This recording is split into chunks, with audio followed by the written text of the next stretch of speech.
We're going. I like the aggressive. Dude, let me drop the green bar. You can go to all those guys up there. They can suck it. What we're about to do is not a good idea. All good. What is he doing? You gotta be kidding me. Half the pack is flying apart. It's so nice to see at the line. Oh, pack of cars come piling in as well. Come. Coming white. Hello. Come back, caught him. That was incredible. Dude, nobody better. Nobody. Hell yeah, guys. Oh man, what a week it has been, especially for I see all those Kiwis in the chat.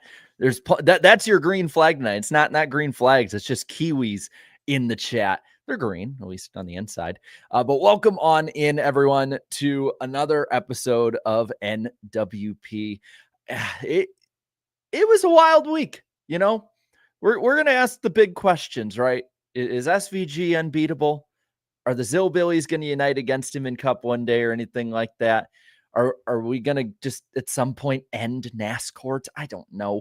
But before we go too far into it and I get into a really drawn out lecture or rant or whatever, let's bring in our co-hosts for tonight, Danny B and Eric E. Oh, wow. Eric Zoom is more like it. That's Trying what to I jump was scare the thinking. chat, our viewers. Did it work? Be honest, did it work? They worked on me. Yo, good. Good. So how we Hey. doing tonight? Hey, man, I'm back from Jamaica. I am man, Mr. Ballbuster. Oh, You didn't leave that one behind in America. That nickname stuck, I think, for a while. They all found out what B stands for. All right. Well, how are you guys doing tonight? We all good? not bad. Can't complain. You A know, long, exhausting week. before we get too far in and talking about stuff, last week we did do a thing about our picks, and we're going to pick points later, and we'll do all that. But I believe we made not a bet, but an agreement about lowest pick, right? And Danny, I believe you had SVG, right? Or did you? No, I did. You did. Okay. And I had Chase Elliott. So first and third. Eric, who'd you have? And where did he finish? Who did I pick last week? I believe it was, as Kevin Hark would say, Busher. Oh, I did have Chris Buescher, and he got knocked to the back towards the end. So, I pay up, lose, man. but I win. Okay, so I will. I wasn't prepared to do this live on the air. Well, we don't have to do it live. I'm just like making sure we remember, because it's like, I didn't remember until somebody remembered in the chat. yes, no, thank you, chat, for reminding us. But yeah, no, we'll do that after the show. Yep, we're gonna make the Word is my word. donation to St. Jude, and I think we said we all do $5 each or something like that. We'll make it happen. We'll make it happen. You know what? I'm gonna match whatever Eric's gonna send. If Eric's sending 15, I'm gonna send 15 as well. There you go. That's Every little bit. 100. You know. Match it. Let's Mr. Beast this thing. I'll tell you what, you know who was a beast on Sunday was Shane Van Gisbergen. Which are we surprised? Actually, a little. And I know people in my comment section Sunday night were like, "Why are you surprised? He's won 80 supercars races. He's the greatest road racer in the sport." And I'm like, okay, everyone I listen to, from journalists to drivers like Denny Hamlin, I think pretty accomplished race car driver, kind of knows a thing or two about NASCAR, said that they expected SVG to be very good at Sonoma, maybe win that race, but not dominate it like he dominated Chicago, or especially dominated Mexico City. Shoot, Circuit of the Americas in the spring, he wasn't even the best car in that race. He finished 6th. Kyle Busch led the most laps. He still led a lot of laps at the start here, so it's not like he wasn't relevant in that one. So my point going into Sonoma was not to dispute SVG being the favorite or co-favorite. Like, that completely understandable. But I also did not expect him to lead 80% of the laps, whatever it was. I didn't expect him to be virtually untouchable at Sonoma. Like, he looked more beatable at Chicago at times than he did at Sonoma. Sonoma's been on the Cup schedule since 1989. I rattled off those stats in my video, but like, Kyle Busch has 2,000 laps more experience at Sonoma than Shane Van Gisbergen. I get that Shane Van Gisbergen is a phenomenal road racer, but this familiar course for the NASCAR guys was supposed to be somewhat of an equalizer, and it wasn't. That's why I called this a wake-up call, because shoot, if Shane Van Gisbergen is this much better than the field at Sonoma, Watkins Glen is a write-off at this point. Even the Roval, AJ Allmendinger's playground, there's a bully in the sandbox now. His name is Shane Van Gisbergen. Anyway. Well, and I think it's kind of an indictment too on colleague. Like you saw what colleague wasn't able to do with him. AJ Allmendinger. I don't know about you guys, but every time we pick road courses, because none of us have picked AJ outside of like the Roval in about a year or two, and everyone's like, "Why wouldn't you pick AJ Allmendinger? He's one of the best ones out there." Well, the stats don't back it up anymore. No, I think we can say it's the car more than anything, to AJ's credit, because when you look at what Shane Van Gisbergen was doing and how he would be, what he's doing now in Trackhouse equipment that is way better than colleague at this point. And then you compare it to what those two separate teams were doing. I can give you some comparisons real quick. Go for it. Because I've looked up the numbers yesterday. So he's made 4 Cup starts for colleague on road courses, 6 road course Cup starts for Trackhouse. So pretty equal. He has 0 wins with colleague and a 17th place average finish. Some of that's inflated, like he got wrecked at Chicago last year. Okay, 17th place average finish. He has a 3rd place average finish and 4 wins since joining Trackhouse. So it's night and day. I mean, colleague versus Trackhouse, it's a D versus a B tier team at this point. They are not on the same tier. Somebody who we're not talking a little bit about right now because he hasn't been relevant on road courses in a while is the driver of the active driver with the most wins on road courses right now at 7. It's Chase Elliott, and that's quickly going to be in jeopardy by next year. That part's probably true. I won't say he's been irrelevant, but you're right. He hasn't won a race in a few years on road courses. He has not been the same Chase Elliott on road courses in the last few years.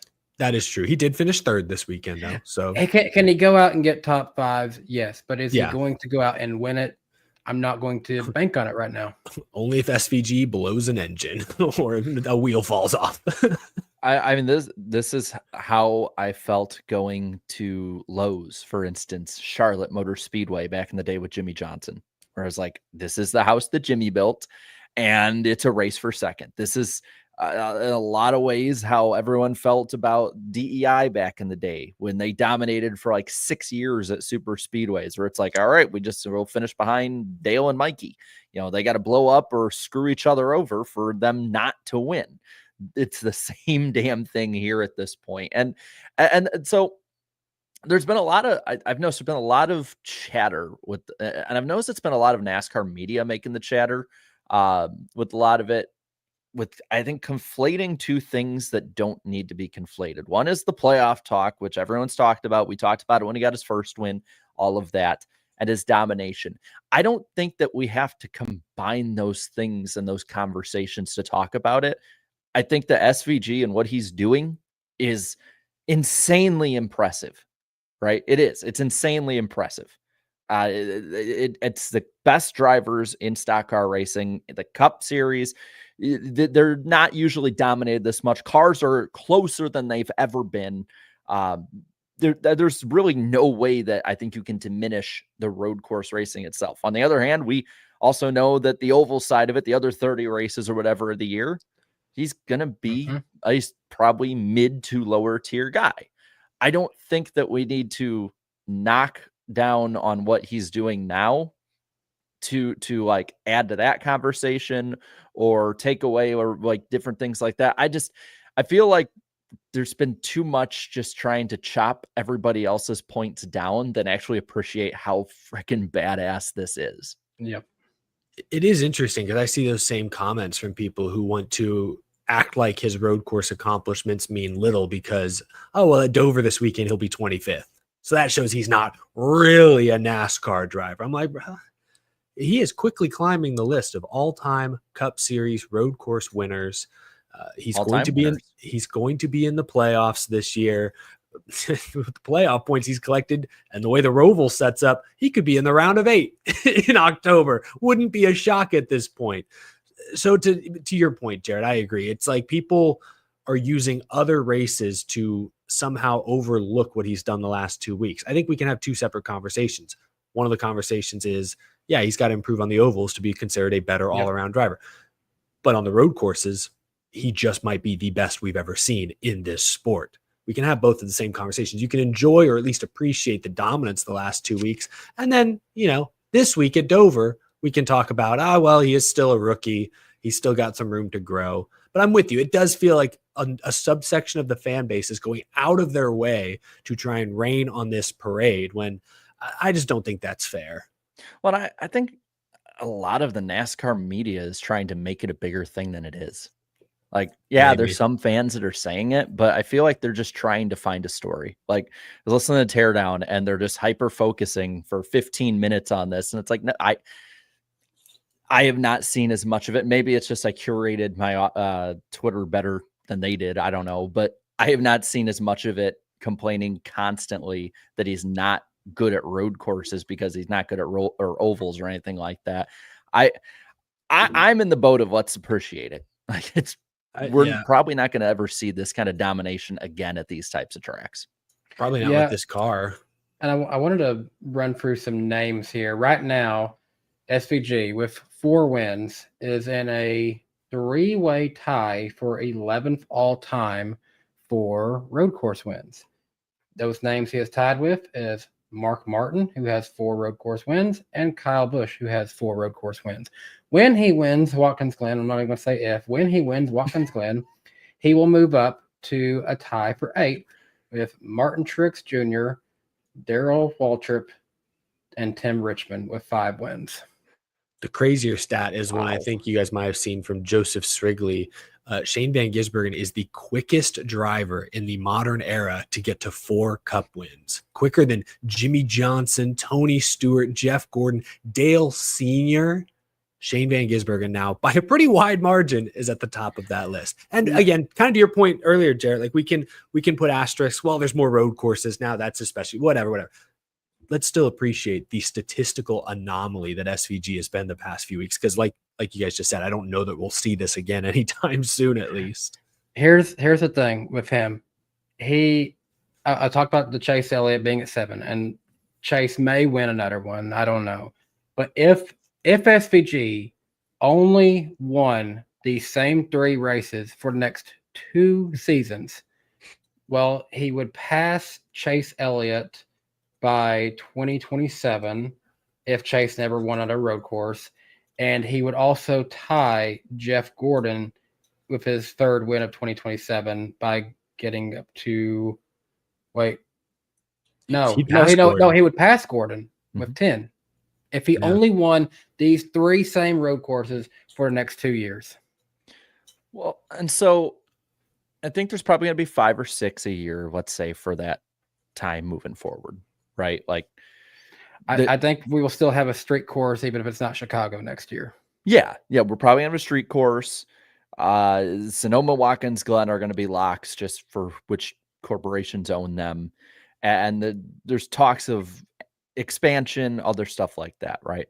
So right now he has 4 wins. I want to list off a few other people here. Again, it's not going to be a who's who names, but it's going to be kind of like oh, wow, he's already matched them in wins kind of thing. Just a few of them, right? Bob Flock, for instance, one of the Flocks. He's going to be around there. Bobby Hamilton, Parnelli Jones, Joe Nemechek, Ken Schrader, Morgan Shepherd, Ricky Stenhouse, Michael Waltrip, Glenn Wood. Like, he's already tied right now for being in the top 100 all time. And if they made the list again, would you consider SVG a top 75 greatest driver? I'd say 75, but you could probably argue. I mean, if he puts a full career together like this, you could easily argue top 100. I mean, if he wins, like what are we thinking he's going to win for like the next 5 years, right? Like I think you can pencil in for, like Danny said, he probably wins 3 road courses a year, 2 to 3. Okay, so if he stays around for, let's just say 5 years, that might be generous even. If he's around for 5 years and he averages 3 wins a year, he'll probably end up 16 to 20 wins. I highlighted this comment from Dirty Def because it's a great point. With Zilich coming up probably next year, and who knows what other road course kids could be in the pipeline in the next several, I think there's a chance. And you know, some of these get like the Bells, the Reddicks, the Ty Gibbs are probably going to, even Chase will probably keep getting better. Like at some point, it will get harder for SVG to dominate these road course races. Eventually, someone or the field will catch on, or at least get closer. So I don't know if it's safe. I don't know if we can safely pencil him in for 3 wins a year just yet. Well, let's say I'm two. not even going to count him out that he will never win an oval too. I think it's possible he does win on a super speedway, or, you know, we've seen guys who are great road course racers, like when Pablo Montoya, also carry success to Indianapolis. It's a track you got to have a lot of throttle control, brake control. That might play well into SVG. Yeah. So let's say 2 a year then, and it could be an oval, it could be road courses, whatnot. Let's say. So what are we thinking? Probably 5 or 6 more years he'll be around, give or take. Sure. At just being safe here. So let's say he gets 12 more wins. Oh, he'd be right up there with people like he'd be above Ernie Irvan. He'd be around or tied with the likes of guys like Curtis Turner, Ryan Newman, Casey Kane, Jeff Bodine, Greg Giffin. You got to get to 20. You get to 20 wins, you're in Hall of Fame consideration. Well, if he sets the all-time record for road course wins, I think that should get him in, regardless, for being the best road course racer we've seen on paper. I will say, I see people are saying, I'm looking at Jeff Gordon's wins. Jeff Gordon did that with only 2 tracks. He's getting to do that with multiple tracks a year. So it's a little asterisk there.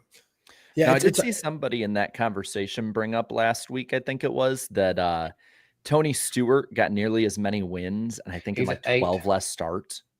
He's at 8 wins. Watkins Glen, he had 5. Sonoma, he had 3. But there's Rogers in there who says SVG's tied for 88th in all-time Cup wins already with 4. That's appropriate. It's just, I'm sorry, I'm almost mesmerized by it. Like there's so many superlatives we can give it until we're just finally like, he's just really damn good. The thing that you and I started to get onto last week, Jared, or someone in the chat mentioned it, and it was a great point that I can't get out of my head, is, you know, I know it's hard to study during the week when you have a race after race after race after race, but considering the amount of public data that's available now, you can literally, using computers, using data, map out SVG's exact line, his exact throttle, brake, and steering inputs. And you could have done that for the last 2 years at Chicago even. And yet we saw 2 weeks ago, no one could match him. Not the young guys, not the vets. No one could match him. And he's still not in the best car. Like, he's in a very good car now, better than he was last year. He's still not in an A-tier car most weeks. And he's making the field look foolish. I mean, Sonoma, again, people can say it was predictable. Him dominating Sonoma was not predictable. It was a wake-up call. A lot of people, he is that much better than everyone else. A lot of people were saying this is going to be one where the field's evened out a little bit. No, it wasn't. Yep, it was not at all. Yeah, and I think that with how damn good he actually did in the call league equipment, I think that's what, for me, it's like if Trackhouse like hits on something, sure, like that definitely will add to it. And I think everything with that team is clicking. This team and driver were all made specifically for these 6 races. Like that's just they're going for the road courses that they get better as it goes. That's the goal. But the road courses are set up, like this team is set up for the road courses to get into the playoffs, try and get as many points accumulated as possible beforehand, make it to the Roval, and then it's just all, you know, whatever happens. I'll just be interested next year if Zilich is in the 3rd car to watch 2 Trackhouse drivers sort of eat each other from the inside, you know, like cannibalize these road course wins. You know what I mean? I don't know if he'll be like right. Granted, I said the same thing about SVG, and look how wrong I am. I don't know if Zilich will be like the quickest right off the bat, or if he'll need an adjustment period. But man, when he gets cooking, the road courses are going to be can't miss television. I just thought of this since I know Chastain got the win at Circuit of the Americas, and now SVG has all these wins at these road courses.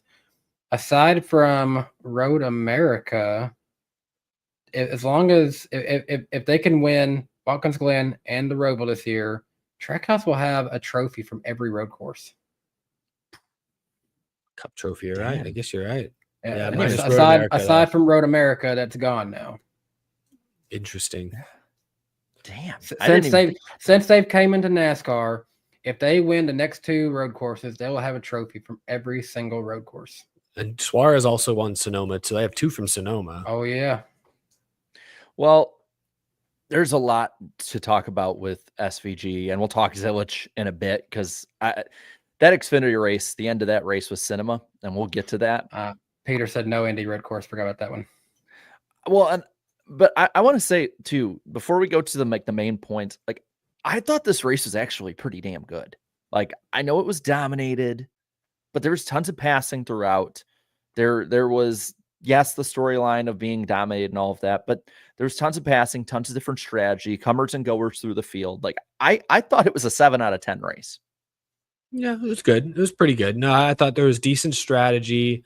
And even the stage breakups didn't piss me off so bad because SVG was so damn good. He basically neutralized that disadvantage by winning stage 2 anyways. So no. And you got some chaos at the end that ultimately you still got the 2 or 3 best cars at the end. We were able to compete. So it didn't take away from the legitimacy at all. I will say the end season challenge, gimmick or not, it added more to this race for once that I feel like it hasn't had in a while. I'm double biased and double angry at the results of one because I had a prediction on the line as well.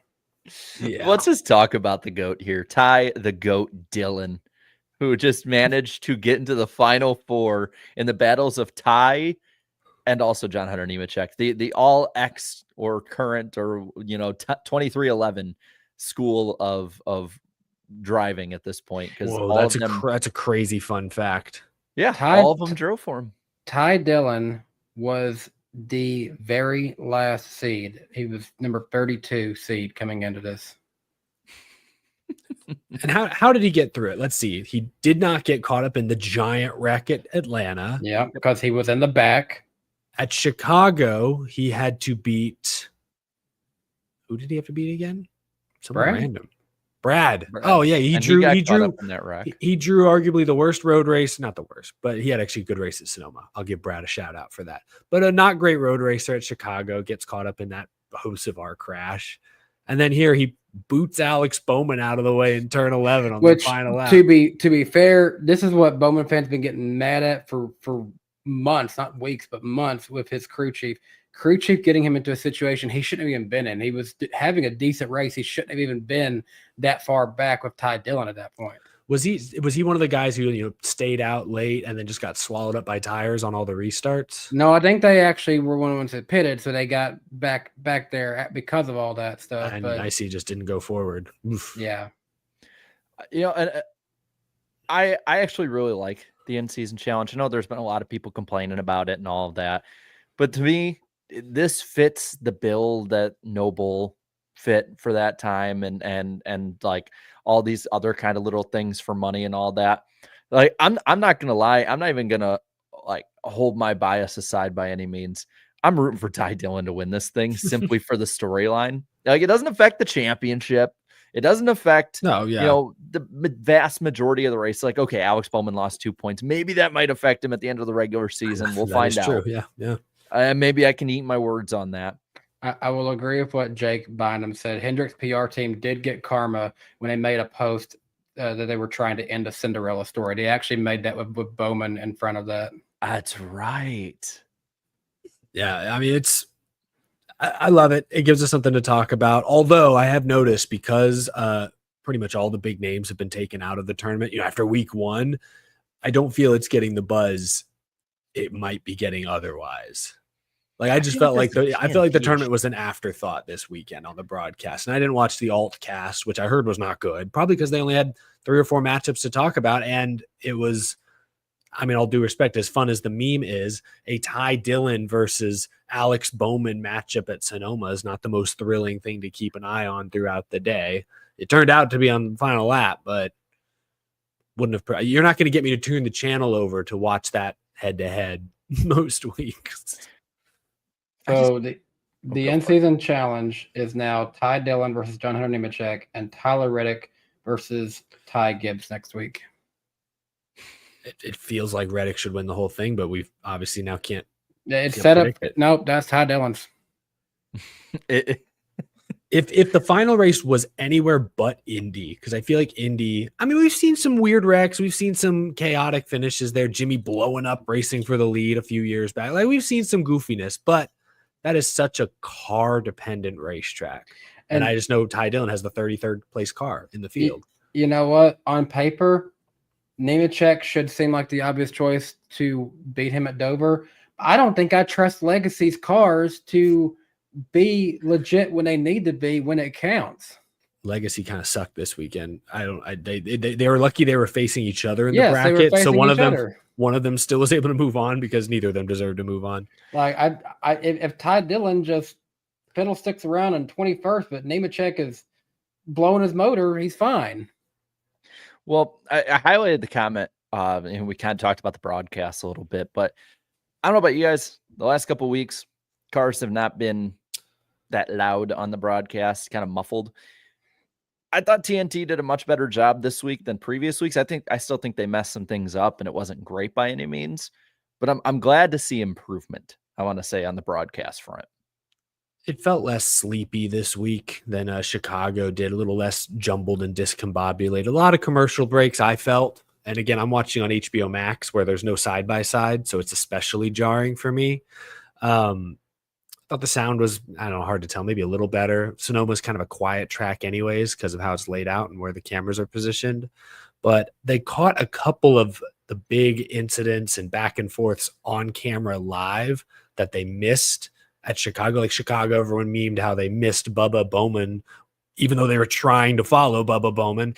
I'm trying to, chat will remind me off the top of my head, there are at least one or two spins or incidents that they had cameras on in real time. And it was like, oh, shoot, there's one off the top of my head. Cody Ware. For whatever reason, they're like, let's talk about Cody Ware for a minute. Oh, shoot, his tire just fell off. I was like, what are the odds? They gave him the broadcaster kiss of death. The moment they mentioned Cody Ware for the first time all year, something insane and race altering happened. So like things like that. Some of that's just good luck, I suppose, but still, like it flowed better, felt more cinematic. I thought they were okay. Gosh, could you imagine if like they had been talking about and Cody Ware, Arby's has a big announcement. We talked about the Chicago race when they were having like a lot of Arby's promotion. Let's talk about him real quick on Arby's, and all of a sudden that happens. The tire's off the track. Yeah, he looks at the tire just came off, Danielle. I like he kept talking, and he's like, the tire came off. Dale was basically like, "Shut up, his tire's off." throw the notebook away. Stuff's going down. Also, kind of getting on the bad luck bus here. Ryan Blaney, I think, had his 7th DNF of the season. Did they give him? Did he get a DNF? Hold on, I gotta look this up. I'm pretty sure he didn't he? Let me see if they scored it a DNF. He might have. Yeah, they did. 7 DNFs. You know what? His initials are the same. He is officially not Ryan Blaney. He's Ricky Bobby, because if he's not first, he's definitely last. I mean, I just feel like he got used up by Briscoe. Briscoe early on got kind of run into the dirt a little bit. Okay, whatever. Hard racing, restart. I get it. And then Chris Buescher, who's not a dirty driver, didn't do anything on purpose, just racing really hard, makes a mistake and gets into him. It just seems, though, that whenever someone else makes a mistake, it's Blaney on the bad end of it. And that could be a total coincidence. There is a lot of luck in racing. We know that. But it seems like it happens too often for it to be entirely a coincidence. My theory is that guys race hard around Blaney because he's all bark, no bite. And I know he made a comment on social media about how he was raised right, not going to wreck cars, wreck equipment. I get that. He did win a championship. Who am I to critique his driving style? But 7 DNFs on the year and no sign of slowing down. Well, I feel like at a certain point, he can't just let it go and talk it out. Like there need to be consequences so that guys don't feel like they can race full speed through the dog leg at Sonoma inside of him. You know what I'm saying? Like at some point you got to get in guys' heads, and he's not in anyone's head right now. Well, and you don't have to crash somebody to get back. Like you can just you can door slam them or something. Just rub them, take their line away. Just this little thing. No, I'm not saying just go out and wreck people. I'm not saying that. I'm just saying he just start like a little bit of contact here, a little bit of contact there. I don't know. You be a little more assertive is the way I view it. But again, I'm no race car driver. Blaney does not have to listen to me. He's far more successful than I will ever be. It's just my 2 cents watching from afar, because I like Ryan Blaney. I picked him to win a lot of races this year because they've had so much damn speed, but they rarely get the finishes to show for it. And from my vantage point, it feels like guys take advantage of him, whether they mean to or not. He did win the last concrete track we went to, though, in Nashville. So he's got to be excited to be going back to Dover this weekend. Great point. He's on my list of people to pick, but I knocked him down a spot or two this week strictly because I don't trust him to finish a race. Well, his average finish, it's okay. It's not something that makes me think he's going to win this one. He's got an average finish of 12. Reverse psychology. Danny's going to pick Blaney, folks. Steal him if you want. Steve kind of puts it right. Like Blaney's like Martin Truex Jr. but with the attitude of Earnhardt, but drives like Mark Martin. And it's not bad. No. It makes him likable. Like, I do like that he's not crazy. I like that he's not reckless. I like that about Blaney. That's one of the things that resonates with me about Blaney.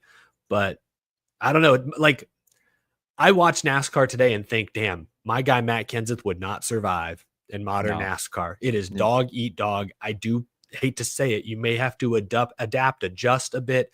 And, Blaney's not old, so I feel like he could still make that. He just might have to. It's the unfortunate reality of where stock car racing is now. These cars they're turned into bumper cars at times. It's I'd said on my post race stream this year's stat lines look like a NASCAR Thunder 04 career mode, where it's just gonna have some of the dumbest stat lines. Like Shane Van Gisbergen might have like 4 or 5 wins. Like let's say he has 4 wins, 4 top 5s, maybe 5 top 10s.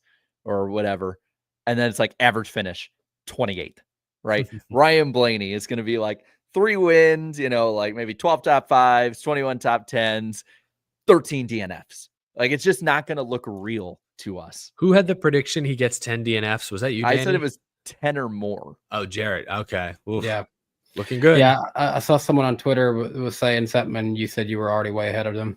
Yeah. I almost put exactly 10, but I was like, nah, I think he could get more. And then like, I remember I think he had 4 or 5 when I made the prediction and people were like, dude, you're overreacting. Like there's no way he's even going to get past like 7 or 8. And it's like, he's at 7 with 16 races to go. But the crazy thing is he could very well still be in championship 4.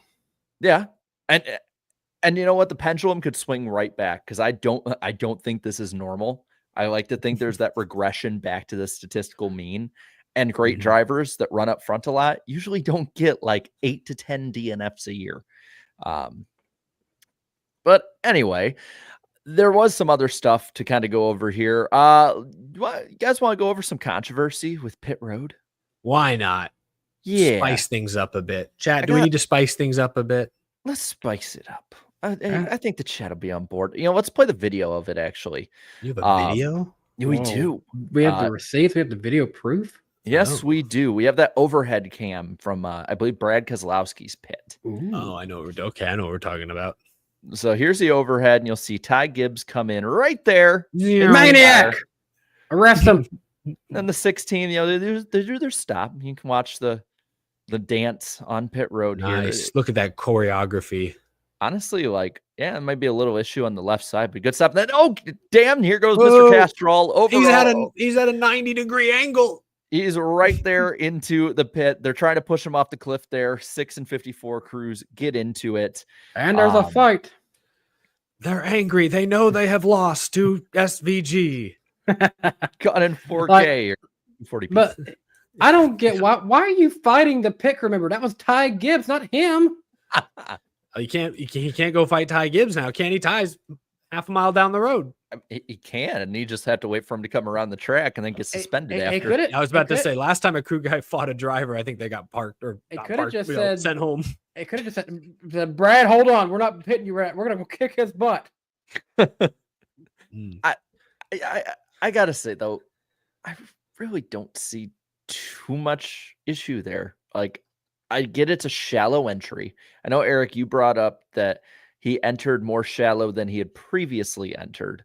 Yeah. But I feel like if this is just about any driver that's not Ty Gibbs, Carson Hocevar, and maybe like Ross Chastain and Joey Logano after his attempted murder last year in Richmond, other than like those 4, maybe a couple other drivers, like I really don't think we're having this conversation. It's just that Ty Gibbs doesn't really have as much goodwill to give. So I've heard a bunch of people say that, and I disagree. Yes, Ty Gibbs has a history, and I think that should result in a closer review than NASCAR taking 5 minutes in real time and saying, "Oh no, it's all good."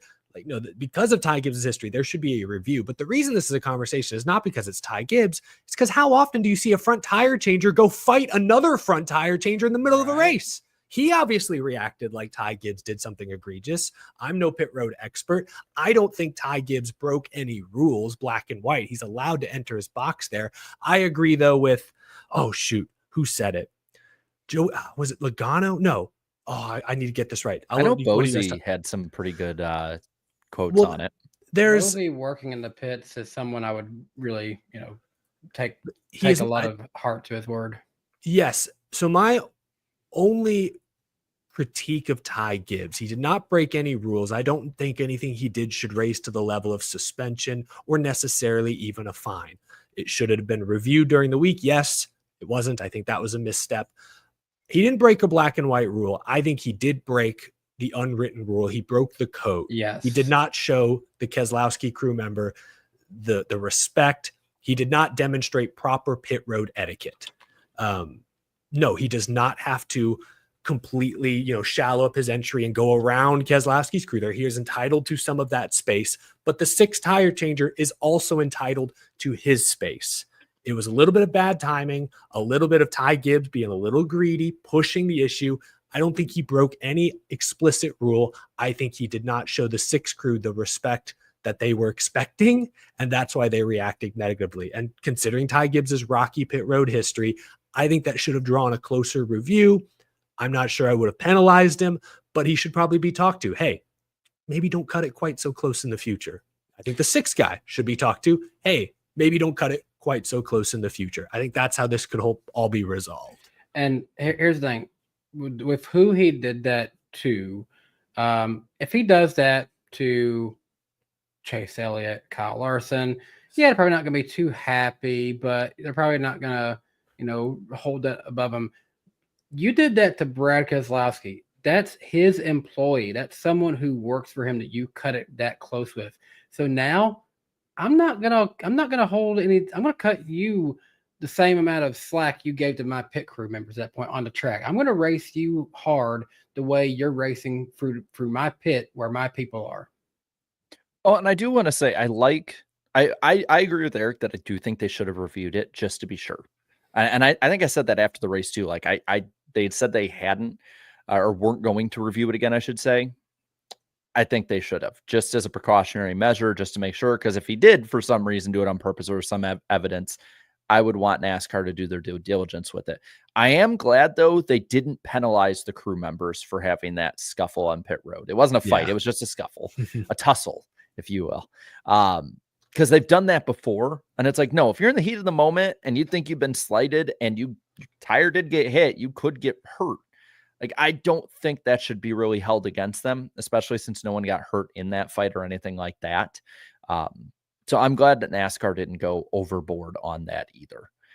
And the only reason I really would want a review, because again, I don't think anything Gibbs did was egregious enough to justify a penalty. I just want a review because that at least sends the message to Ty Gibbs and to any others that we are going to take pit road contact very seriously. Don't think you can, bump a guy, cut it super close, and we won't look at. We're going to look at it closely. And if this becomes a trend, we may have to act. That's the message I wish they had sent. Instead, it felt a little too nonchalant, considering, again, factually speaking, Ty Gibbs did enter his stall a lot more aggressive the second go around than he did the first. So it was a conscious decision by Ty Gibbs to drive in closer that time. I think they should have reviewed it just to send a message that we will take contact seriously. A couple other things I want to highlight here. Real quick, this is a story off the track. Obviously, the broadcast didn't get it. There was a story of the security guard I saw. Yeah, I saw something. You sent that in our group chat. Yeah, he assaulted a disabled fan, I believe it was, on pit road. Like, knocked him out of his wheelchair, hurt him, damaged the wheelchair, all that. I want to give an update. Is this just alleged, or has this been confirmed at this point? It's been confirmed because he's been charged with assault. Okay. This track and people in power did actually address that. I saw it was getting a little bit of traction on social media, and the track, local authorities, everyone got that. So I wanted to give an update. I see a lot of people that didn't even hear about it on there. So like, I'm assuming they're going to take care of this fan pretty damn well. after that, because that's just messed up. I agree. The guy probably was a psycho. But I did want to update that. So I'm assuming again it'll get a happy ending, more or less. Back onto the racetrack, there was one other kind of thing. There was the charge at the end. I want to talk about the chases really quick. Basically, is the way I want to put it. There was the charge at the end by Chase Elliott. And I'll ask, if there weren't those cautions, do you think Chase actually catches up and beats Shane? Maybe the first restart, he got kind of jostled about, and then when all those guys spun in turn 4 or 5, whatever turn that is, it kind of, or turn 7 maybe, I forget what that turn is, it kind of helped him get some of those spots back, but he did not get a great initial restart, was kind of in the hornet's nest, probably back there like where Alex Bowman got caught up and all that. So if that had been the only restart, I don't know. He got better jumps the next couple of restarts and gained some positions. If it had run green, maybe, because I think he was a little faster. He wasn't that much. Even when he did get, like, he drove up to third there with like 4 laps to go and was maybe a tenth a lap quicker than the guys in front of him, but that wasn't going to move the needle enough. So I'm of the mindset he probably was only ever going to get back to second or third. Winning was probably off the table. I think, could he have gotten to his back bumper? Potentially. But then you get SVG actually racing him. I don't think he was going to be able to get around him. So that's the thing, is I think Shane was just sort of at the end, just managing. He'd done for most of the day. He did all he needed to. Yeah, he never got out to his like 17-second lead like Mexico. Like that's what shows that he could do much more every time. He reminded me a lot of 2010 Marcus Ambrose before Marcus screwed up trying to save gas. Yeah, I mean that. I've looked into that race, looked back at that this week, and it's similar, definitely. I think he might, he would have probably got to second. I don't think he would have caught the 88. I think that he probably would have gotten second if he didn't go off track with 2 to go. But that too. But the other Chase Briscoe, who I think, Eric, you had posted the stat, like never had like a lap in the top 5. Yeah, I was just looking up his recent road course results, and I'm looking at the list, and all of a sudden, like, he has never, I'm like, wait, his best finish is 6th. I'm like, he does not have a top 5. He's had some good finishes, top 10s, but no top 5s until this weekend. Qualified front row, finished P2. I mean, that's the best you could do. I think he said it best after the race. He was like first in the non-SVG class, essentially, which, I mean, that's a small win in itself, I suppose. Well, on even tires, too. I don't think there was really anyone that was going to go up and get that 19 either. Like, it was the 88 in his own class. The 19 pretty much had his own class. And then it was the rest of them from third on back, which is super impressive. I want to give a few shout outs. Michael McDowell was on the same strat as Elliott at the end, drove up to 4th. And, he's a great road racer. I wish the mechanical issues didn't get them at Chicago, because he may have had something for SVG. And then I wanted to shout out Kyle Busch. 5th last week at Mexico, 5th at Chicago, 10th here at Sonoma, back-to-back top 10s. And I gave him grief earlier, so I want to make sure I give him a compliment. Brad Keselowski, 11th, ran top 10 most of the day. That's good for Brad, especially at a road course. Just want to mention that. Well, guys, you want to go and see what the cut line looks like now with 6 races remaining? Oh, gosh, I'm scared. Yeah. All right, let's get it. Be very afraid. So 6 races to go. 14th, Chris Buescher plus 34, Bowman plus 32 and 15th. And the gap between 16th and 17th, Bubba and Ryan Preece, actually didn't change. It was 3 points before the race. It is 3 points now after the race. But Danny, the way that you kind of reacted there, it doesn't sound like you're too comfortable. I mean, 32 is a better gap than 3, but I got to understand we still have a few, you never know what can happen. We got through Atlanta, and we had Chase Elliott win, so that kind of eliminated one wild card there. SVG is taking up all the road course wild cards at this point. We're waiting on Austin Dillon to bring out the same car he had at Richmond last year. But really, I mean, I still feel like there's a chance maybe Bowman can finally bring out some strength, and maybe he can actually get a win too. But Dover's a good track for him. It is a good track. He has a good average finish here. I was looking into it. I don't know, man. Daytona still feels like that's the real wild card right now. So maybe he's okay. He's gonna cut it close. Jared, can you throw that graphic back up on the screen, the points graphic that you just had? I got a beef with you, Jarrett, and I know it's not your fault because this is how we always do it, 14th through 17th. And I know, Jarrett, how could you possibly do this? And I know there's no way for you to edit this graphic in real time. But right before we got to this segment, I was giving Kyle Busch a compliment, only for him to be excluded from the cut line graphic. He is 18th, only 37 points back. Yeah, I agree with Danny. There's a good chance that the line moves up a spot potentially or more. Surprise winner here, surprise winner there. Maybe Kyle Busch is that surprise winner. He qualified on the pole and ran top 5 at Dover last year. And I'm just saying, if he can put together full races and not wipe himself out, he did it at Sonoma and he still came back. But if he can stop wiping himself out, I mean, he's stacking points. He could be in that picture next week or the week after. He's not won the 500, but he has won the 400 a few times. He very well could win it. Yeah, I think he could win his way in at some point. Like they can get him to that level. I don't think he can point his way in. Probably not, but probably not. But maybe. Hey, you know what? Maybe if they actually give the guy who has a history of being great at RCR, the good car at Richmond, I should say, at RCR, the good car at Richmond. Give him the JGR setup this year. Yeah, give him I mean, he's used to it. He's won there.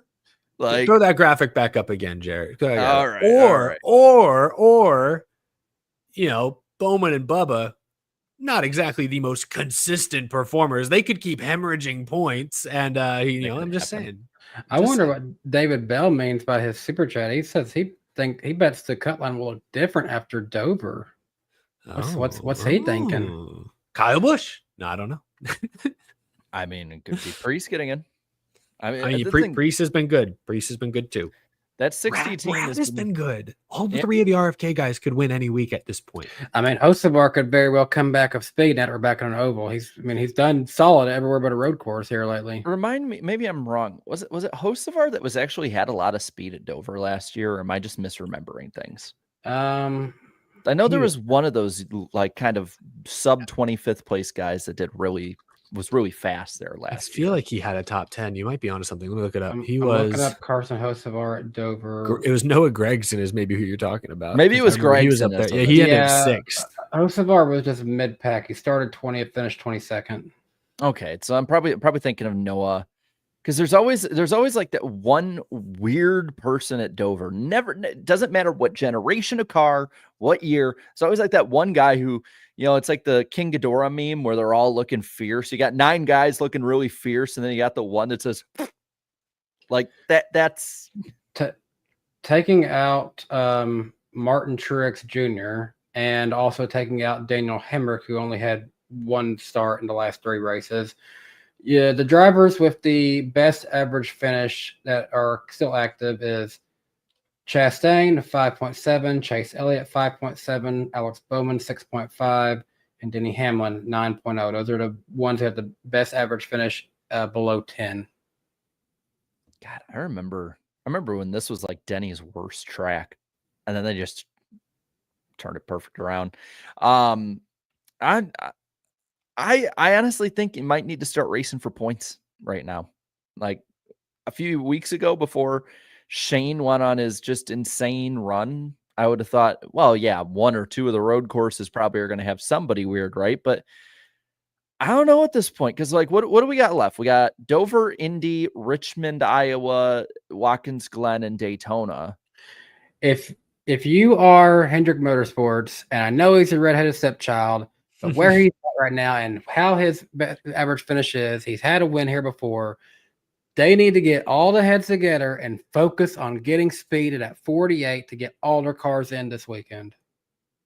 Yeah. I mean, that's what JGR seems to be doing right now. I think they said they're doing that with Ty Gibbs.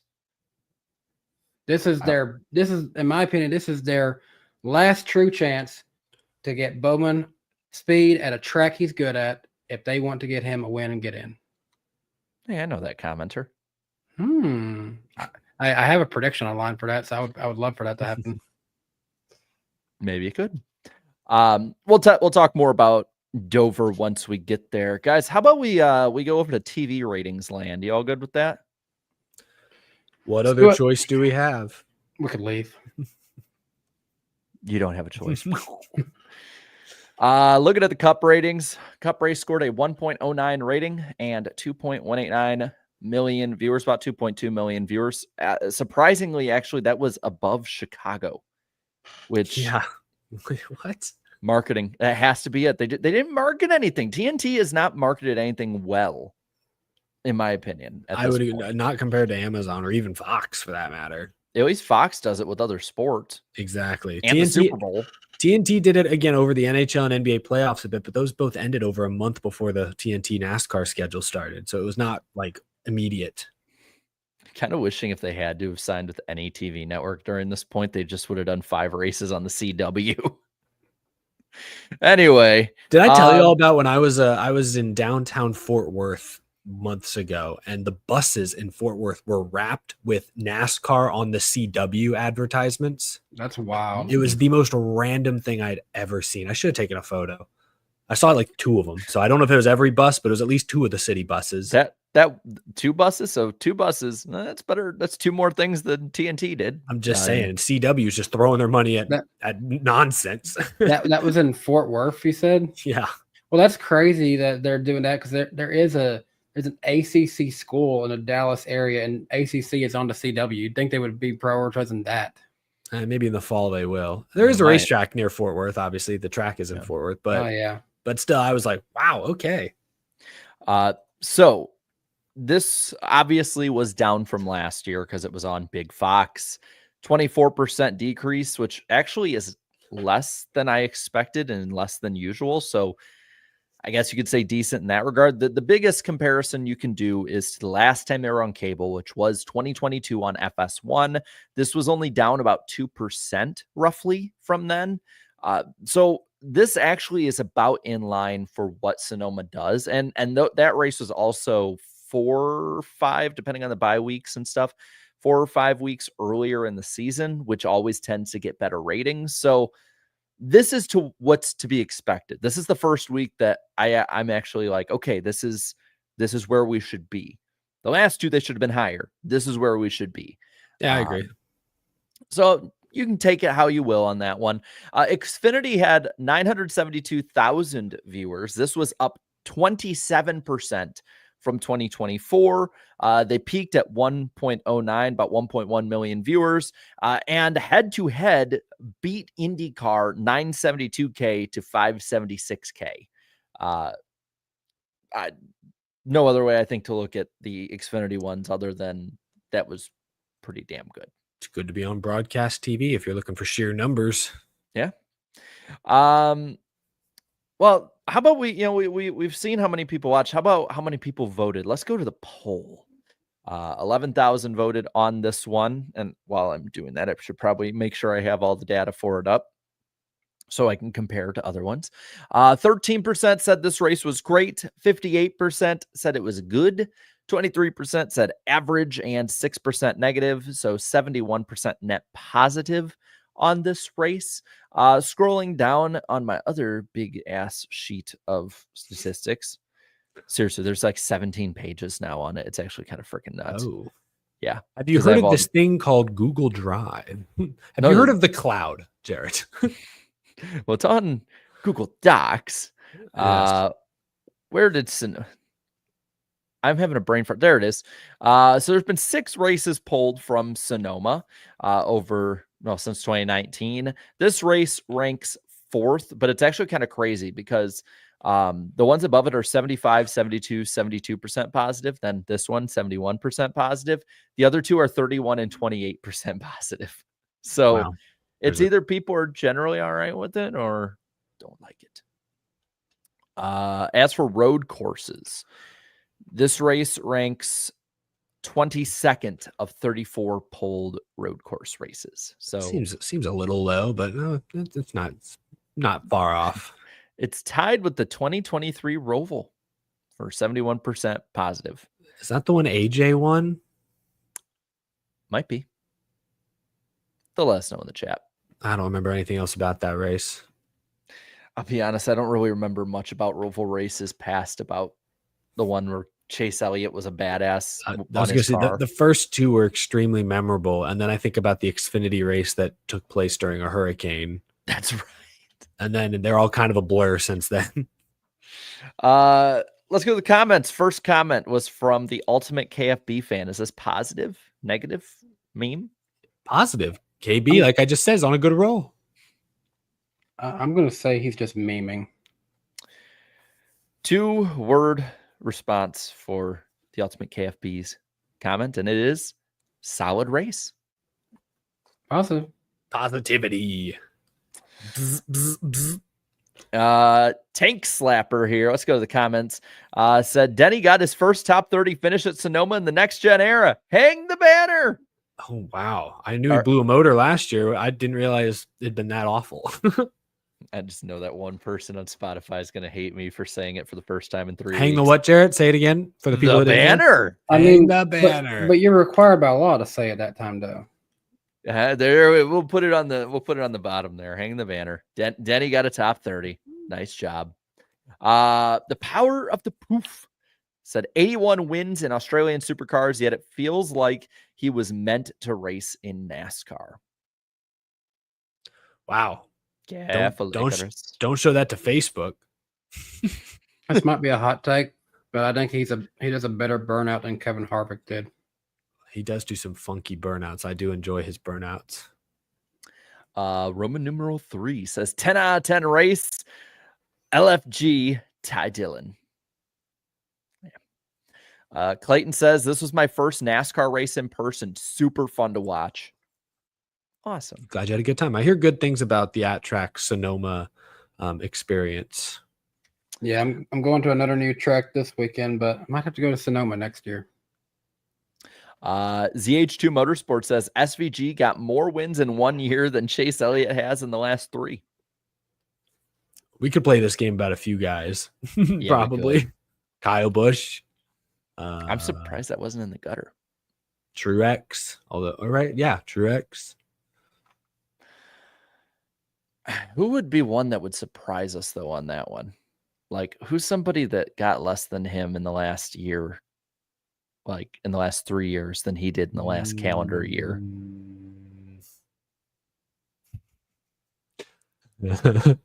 Say it. I know you got one. Say it. It's just Daniel Suarez. That's why he doesn't have a job next year. But that just sounds mean. From the top rope. At least you're honest. Oh man, chat's coming for your guy, Danny. It's not even me. I mean, that's fine. That's fair. We could be like that one dude on every Adam Stern tweet that says how many days it's been since Bubba got a win. Like, it's went from annoying to kind of stupid to, at this point, like, I'm actually finding it entertaining when I see his tweet. Professional hater is like, that's a respectable profession nowadays. I just love, because he'll say, like, you'll see, like, NASCAR in talks about doing this. So are they in talks yet about the fact that it's been 1,072 days? And I'm like, okay, that's actually funny. Like, at least he's sticking to the bit. Yeah. Yeah. And it's the thing, it's not going overboard. It's just enough just to piss people off. I respect. I mean, I literally just say that's just bait. He's just giving you the bait. Oh, totally is. He's been doing. I wonder if he's been doing it for that 1,000 and however many days. I'm not going to look into it. Matthew here says crowd was non-existent at the track. Turn 3 was a ghost town. It's kind of looked that way a couple of years now. A lot of gaps in some of those grandstands. I hear good things about the actual. Everyone says it's beautiful. Obviously, nice area of the country. But yeah, they don't get great crowds. They have not for a few years now. And then Joe here says they made up for the lack of cautions for Xfinity. 7.5 out of 10. I'll talk about Xfinity in a minute. Now for the gutter comments. Bruce says, goodbye, NASCAR. Goodbye, Bruce. Is Bruce? See you later, Bruce. Is it Bruce the Shark? It's not. Hello. It's not that guy Bruce who sometimes is in our chat. It's I like seeing Bruce here. It's not billionaire playboy Bruce Wayne, is it? You know, I've never seen him and Batman in the same room together. Just saying. See, that's some of that tinfoil conspiracy theory crap. I know it sounds crazy. but You sound like those people that always talk about when Peter Parker is taking pictures of Spider-Man no one else can get. But hey, how does he get such good camera angles? How does he get such up close and personal shots? And Photoshop. oh, hey, there's Bruce Morgan in the chat. Hey, Bruce. Not me. But no, and you're telling me that Clark Kent is just happens to be out of the office every time Superman is doing something? What's going on? Clark Kent's a chill guy. Now there's no way he's not hiding anything. No, I trust him. Dude, we go get beers every Friday. He's chill. Way off topic, but do you know that when what's his name played Superman, not the most recent one, but Henry the one Cavill? Yeah, Henry Cavill. When he was cast as Superman, he actually went out, sat underneath a Superman poster with him on it, and just put the glasses on, and nobody came up to him or recognized him for like 3 hours. Just like Matt Crafton at Nashville that year. No, I think they recognized him and actively avoided. Stay sick here in the gutter says, boring like all road courses. Might as well not watch them anymore since we all know SVG is going to win every one of them. But the Avatar is coming. Connor Zilich. Did you see? Danny, you saw that. No, Sonoma. No. So me, Danny, and Peter have this group chat. And I think, was it Peter or you, Danny, that put the meme in there? I think it was Peter that did. I think it was Peter. Somebody put the meme of when Aang gets like that power up against the Fire Lord when his if I'm spoiling this for you, it's a damn near 20-year-old show or episode, so you had your chance. Like Aang is getting his ass kicked, and then like in this area where he got hurt before, he gets hit like right in his back. And he has this insane power up and just goes like super freak crazy with it. And it's just dominating. And that's Connor Zilich and his 2.4 average finish since he broke his freaking back. So people are calling him the Avatar now. Red Bull gives you the Avatar state. Hey, does he wear a tinted visor? Because maybe that hides the glowing eyes. John here, and it's not the John we know, it's spelled differently. There's a lot of Johns out there. There's a lot of them. And then I was nice enough not to put a last name. John said, it was so boring that the announcers had to talk about the challenge. I don't like road racing. NASCAR's ovals. Next week will be real racing again. There we go. There's the Facebook comment I was looking for. Real racing for Americans. How dare TNT talk about the tournament that they implemented? Those bastards. But that was the poll. Let's go into the Xfinity side of it now. We've been talking about it and hinting at it and all that. I loved the finish of that race. That to me, that was classic NASCAR. That was great. And I know they, they roughed each other. SVG was willing to use his car to put Zilich in a tough spot at Chicago. I respect that they pushed each other, but did not go overboard this time around. SVG was obviously faster at the end there, but Zilich is the one guy in that field that can almost match him step for step. And it was cool. It was cool to see a great road course racer play defense, another great road course racer on offense. They finished right on top of each other. It was great. It was a good time. I love that these two dudes are not only so great at road courses, but they're also at such different stages of their career. Like Zilich is literally half the age of SVG. I guess the one thing they have in common, though, is they're both essentially transitioning to stock cars when that maybe wasn't their initial plan. Like Zilich was in Europe racing go-karts, winning against F1 guys. SVG obviously was in Australia. So it's like these guys are both on different paths than they ever maybe planned on, but they're both so talented at what they do. I think it's fun. I'm glad that they continue to meet in these at the end of these races. What I like too is that it was like that chess match, basically. And that's been NASCAR since the beginning. I remember when I was a kid, I'd watch back in the day, and they'd show races from like the 60s and 70s, and it was always like two guys. Usually it was Petty and Pearson, or whoever was up there with one of those two. And you think of some of the greatest battles in NASCAR history, it's usually one-on-one. And to me, like what I liked about it is, like I said, they're clean. They both are the absolute best. I don't care if it's a cup guy coming down either, because I know for a fact the people who complained about it being a cup guy would complain if Connor Zilic won by like 20 seconds and dominated the whole race. So they're like, I don't even why even bother, right?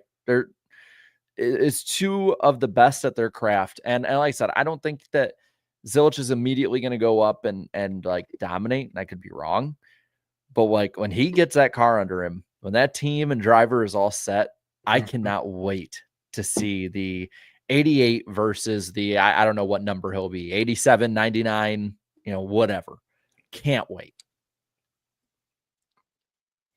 Zilic is the thing about Zilic is he's also scary at the ovals now too. I know, we noted, I kind of mentioned it earlier, but the stat of 7 straight top 5 finishes since coming back from injury, ridiculous. That includes an oval win at Pocono. Ridiculous. This kid is figuring it out fast.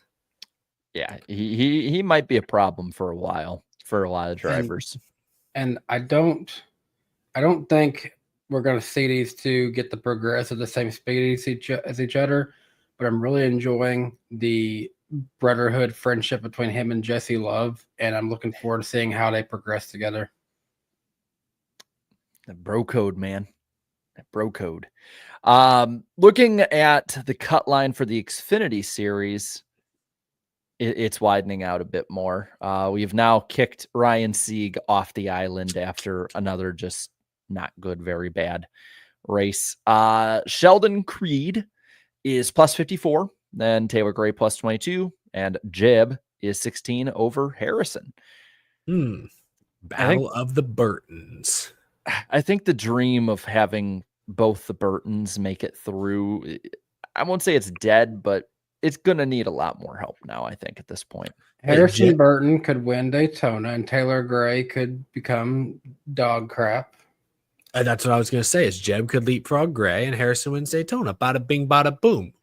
All good. Jeff Ward, everyone's happy. Or Sheldon Creed could fall off the face of the earth. We never know what'll happen.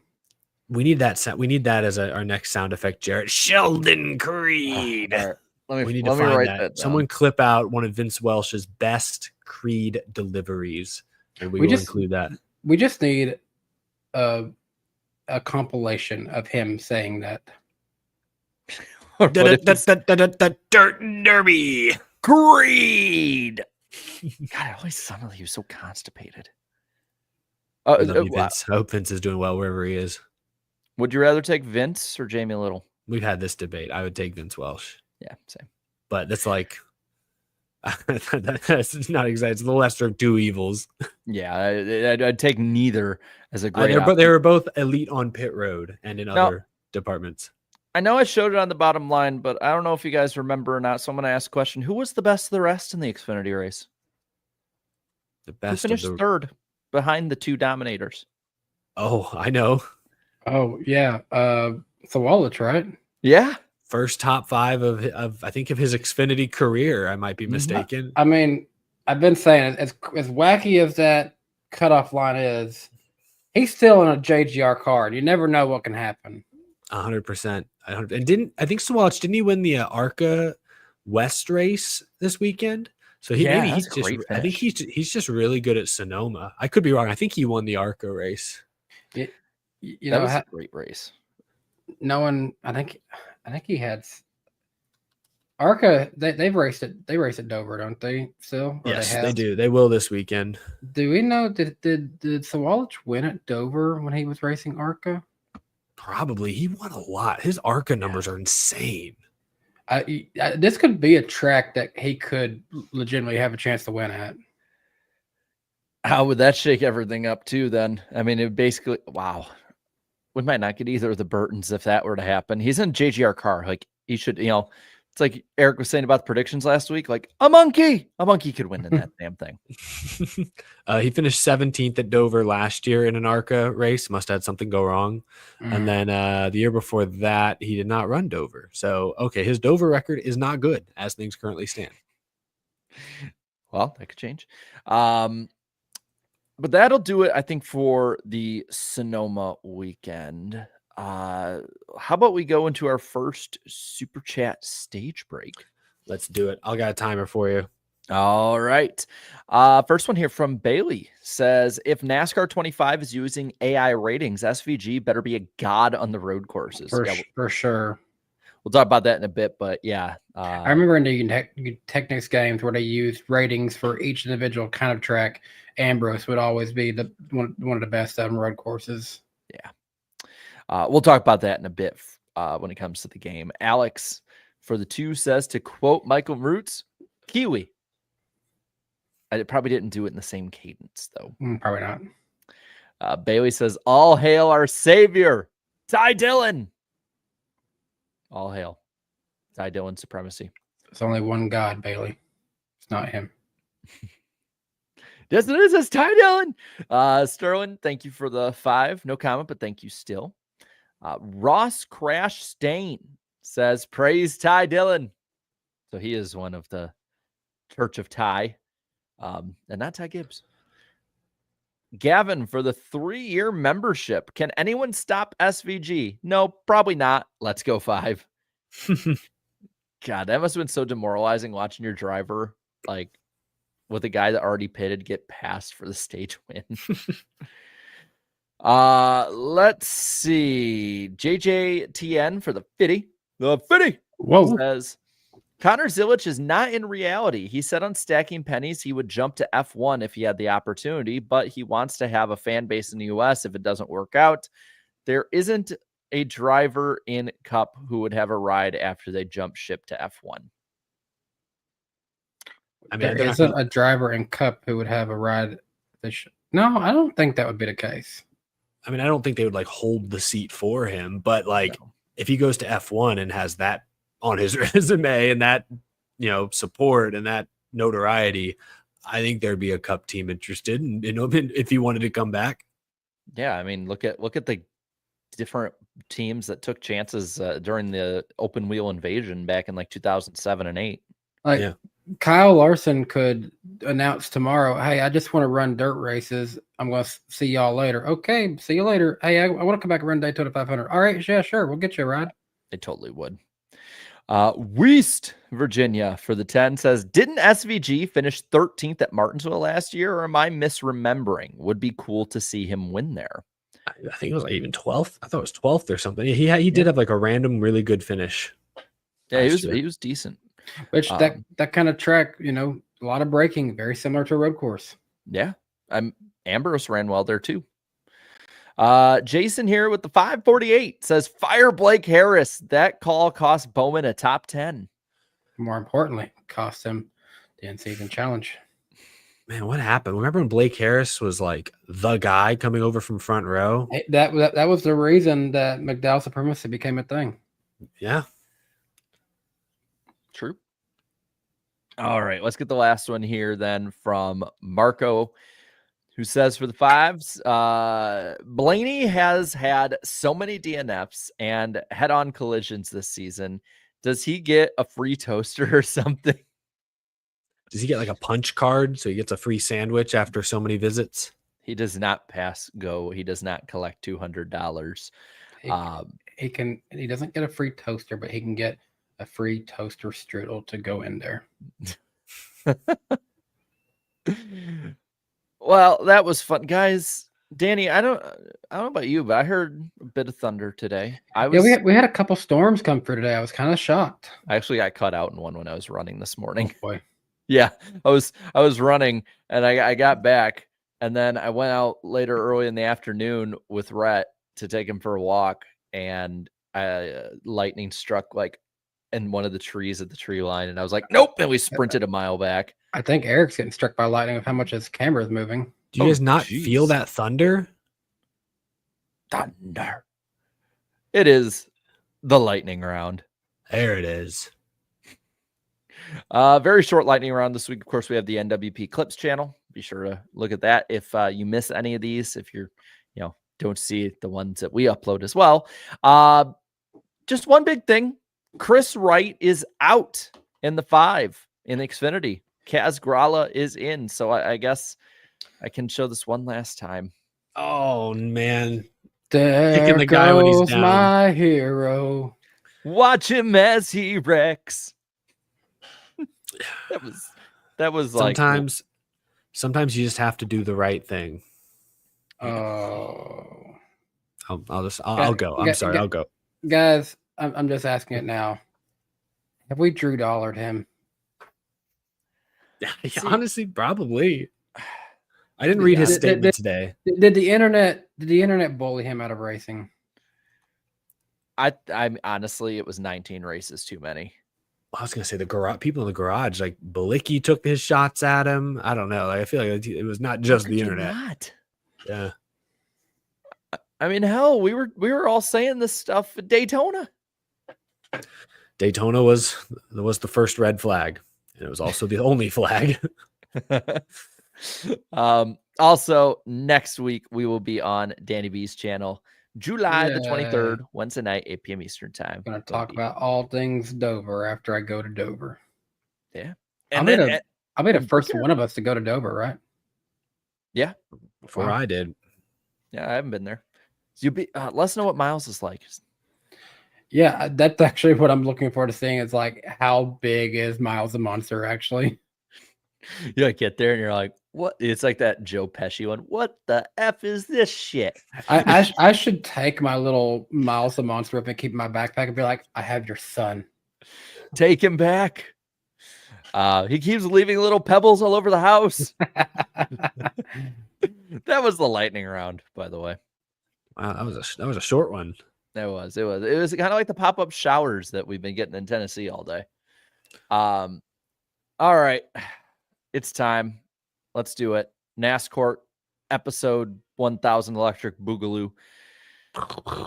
Order in the court. All right, Eric, lead us off. Send in the dancing lobsters. Eric, you lead us off in this. What are we looking at? Aging ourselves. I bet half this chat doesn't even know that reference. Mm. Where do we want to start? I guess we'll start with 2311 front row. So today was the deadline. I saw a report before we went live that NASCAR has received the paperwork from 2311 in front row. They are expected to compete this weekend as non-chartered teams. There are reports out there. They may, depending on the result of this upcoming injunction, they may be forced to pay back their charter payouts from the first half of this year. TBD on that one.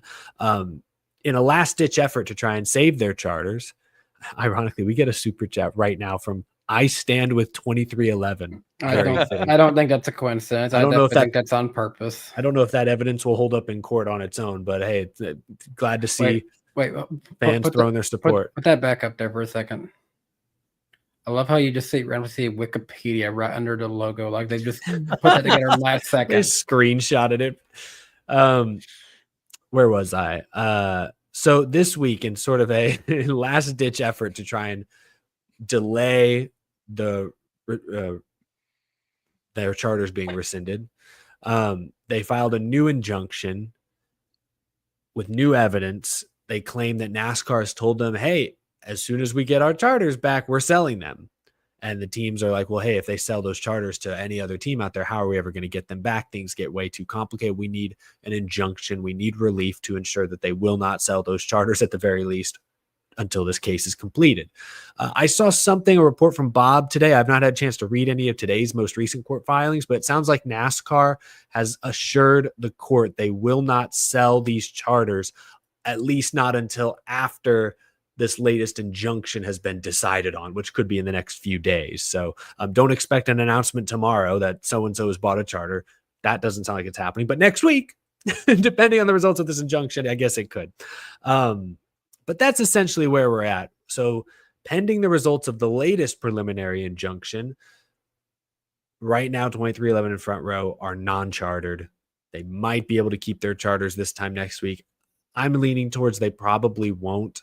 You know, the last time when their charters their injunction got overturned a few weeks ago, the judges essentially said, hey, you cannot have your cake and eat it too. You can't sue NASCAR, but also get to reap the benefits of the charter agreement that you would not sign.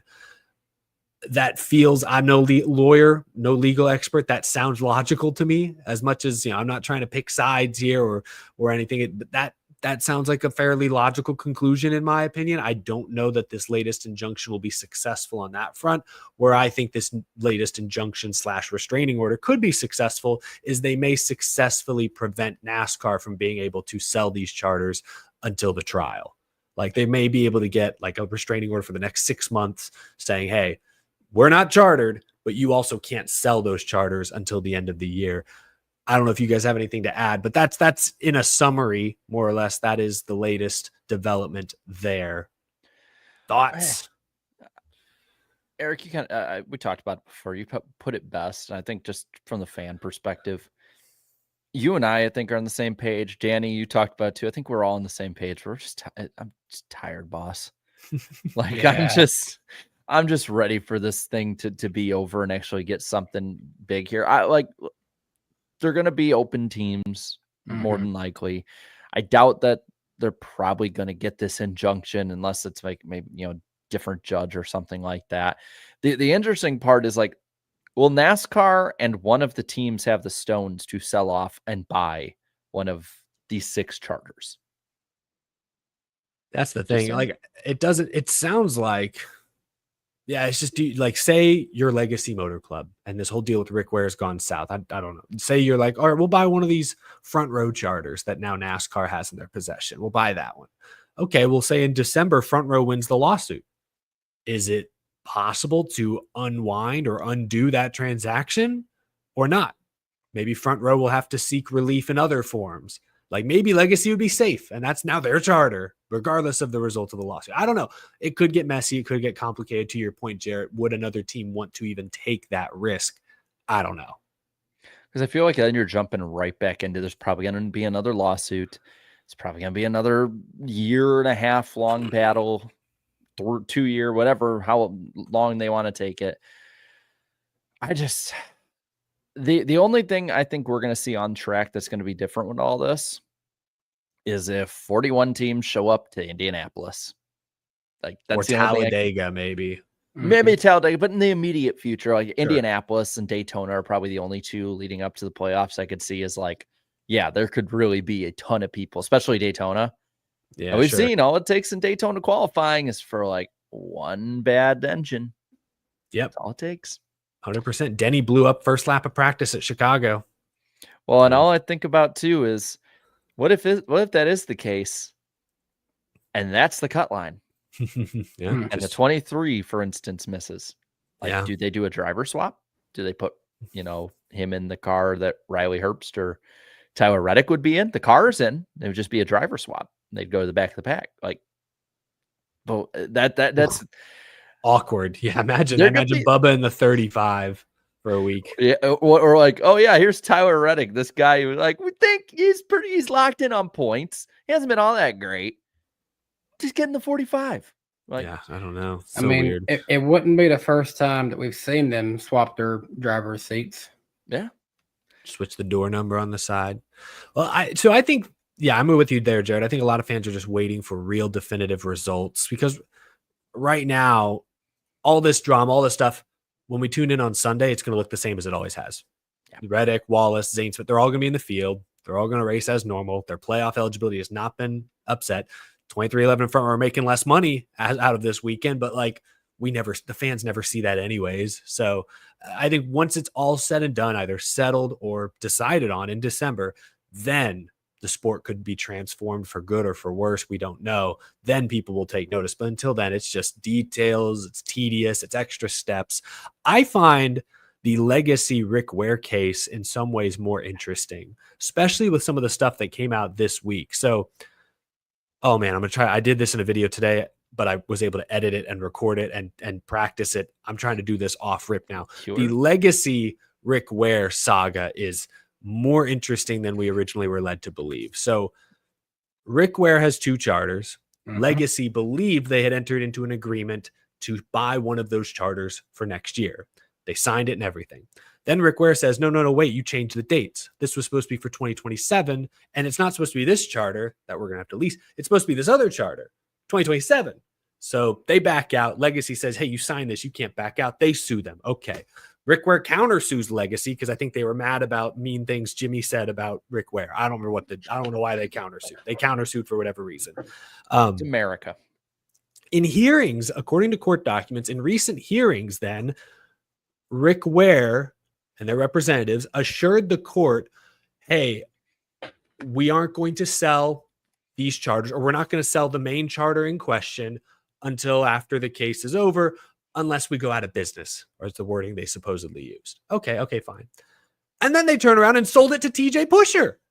And then all of a sudden, TJ Pusher, yeah, I bought both charters. That's not what you told the court you were going to do. Wait, hold up. Whoa. And so now today, Legacy's like, well, damn, we'll sue you, TJ Pusher. Who are you? What's going on? And then the added wrinkle that was discovered this week, TJ Pusher was the guy brokering this deal between Rick Ware and Legacy that went south. So there's a lot of interesting wrinkles here. My read of the stuff today, this week, is that Rick Ware's screwed. Again, I'm not a legal expert, but it sounds like Rick Ware messed up. Maybe Legacy was slimy. I don't know. But like, if it's true that Rick Ware said in court, hey, you have our word, we won't sell this charter until this is settled. No, and then they sold it.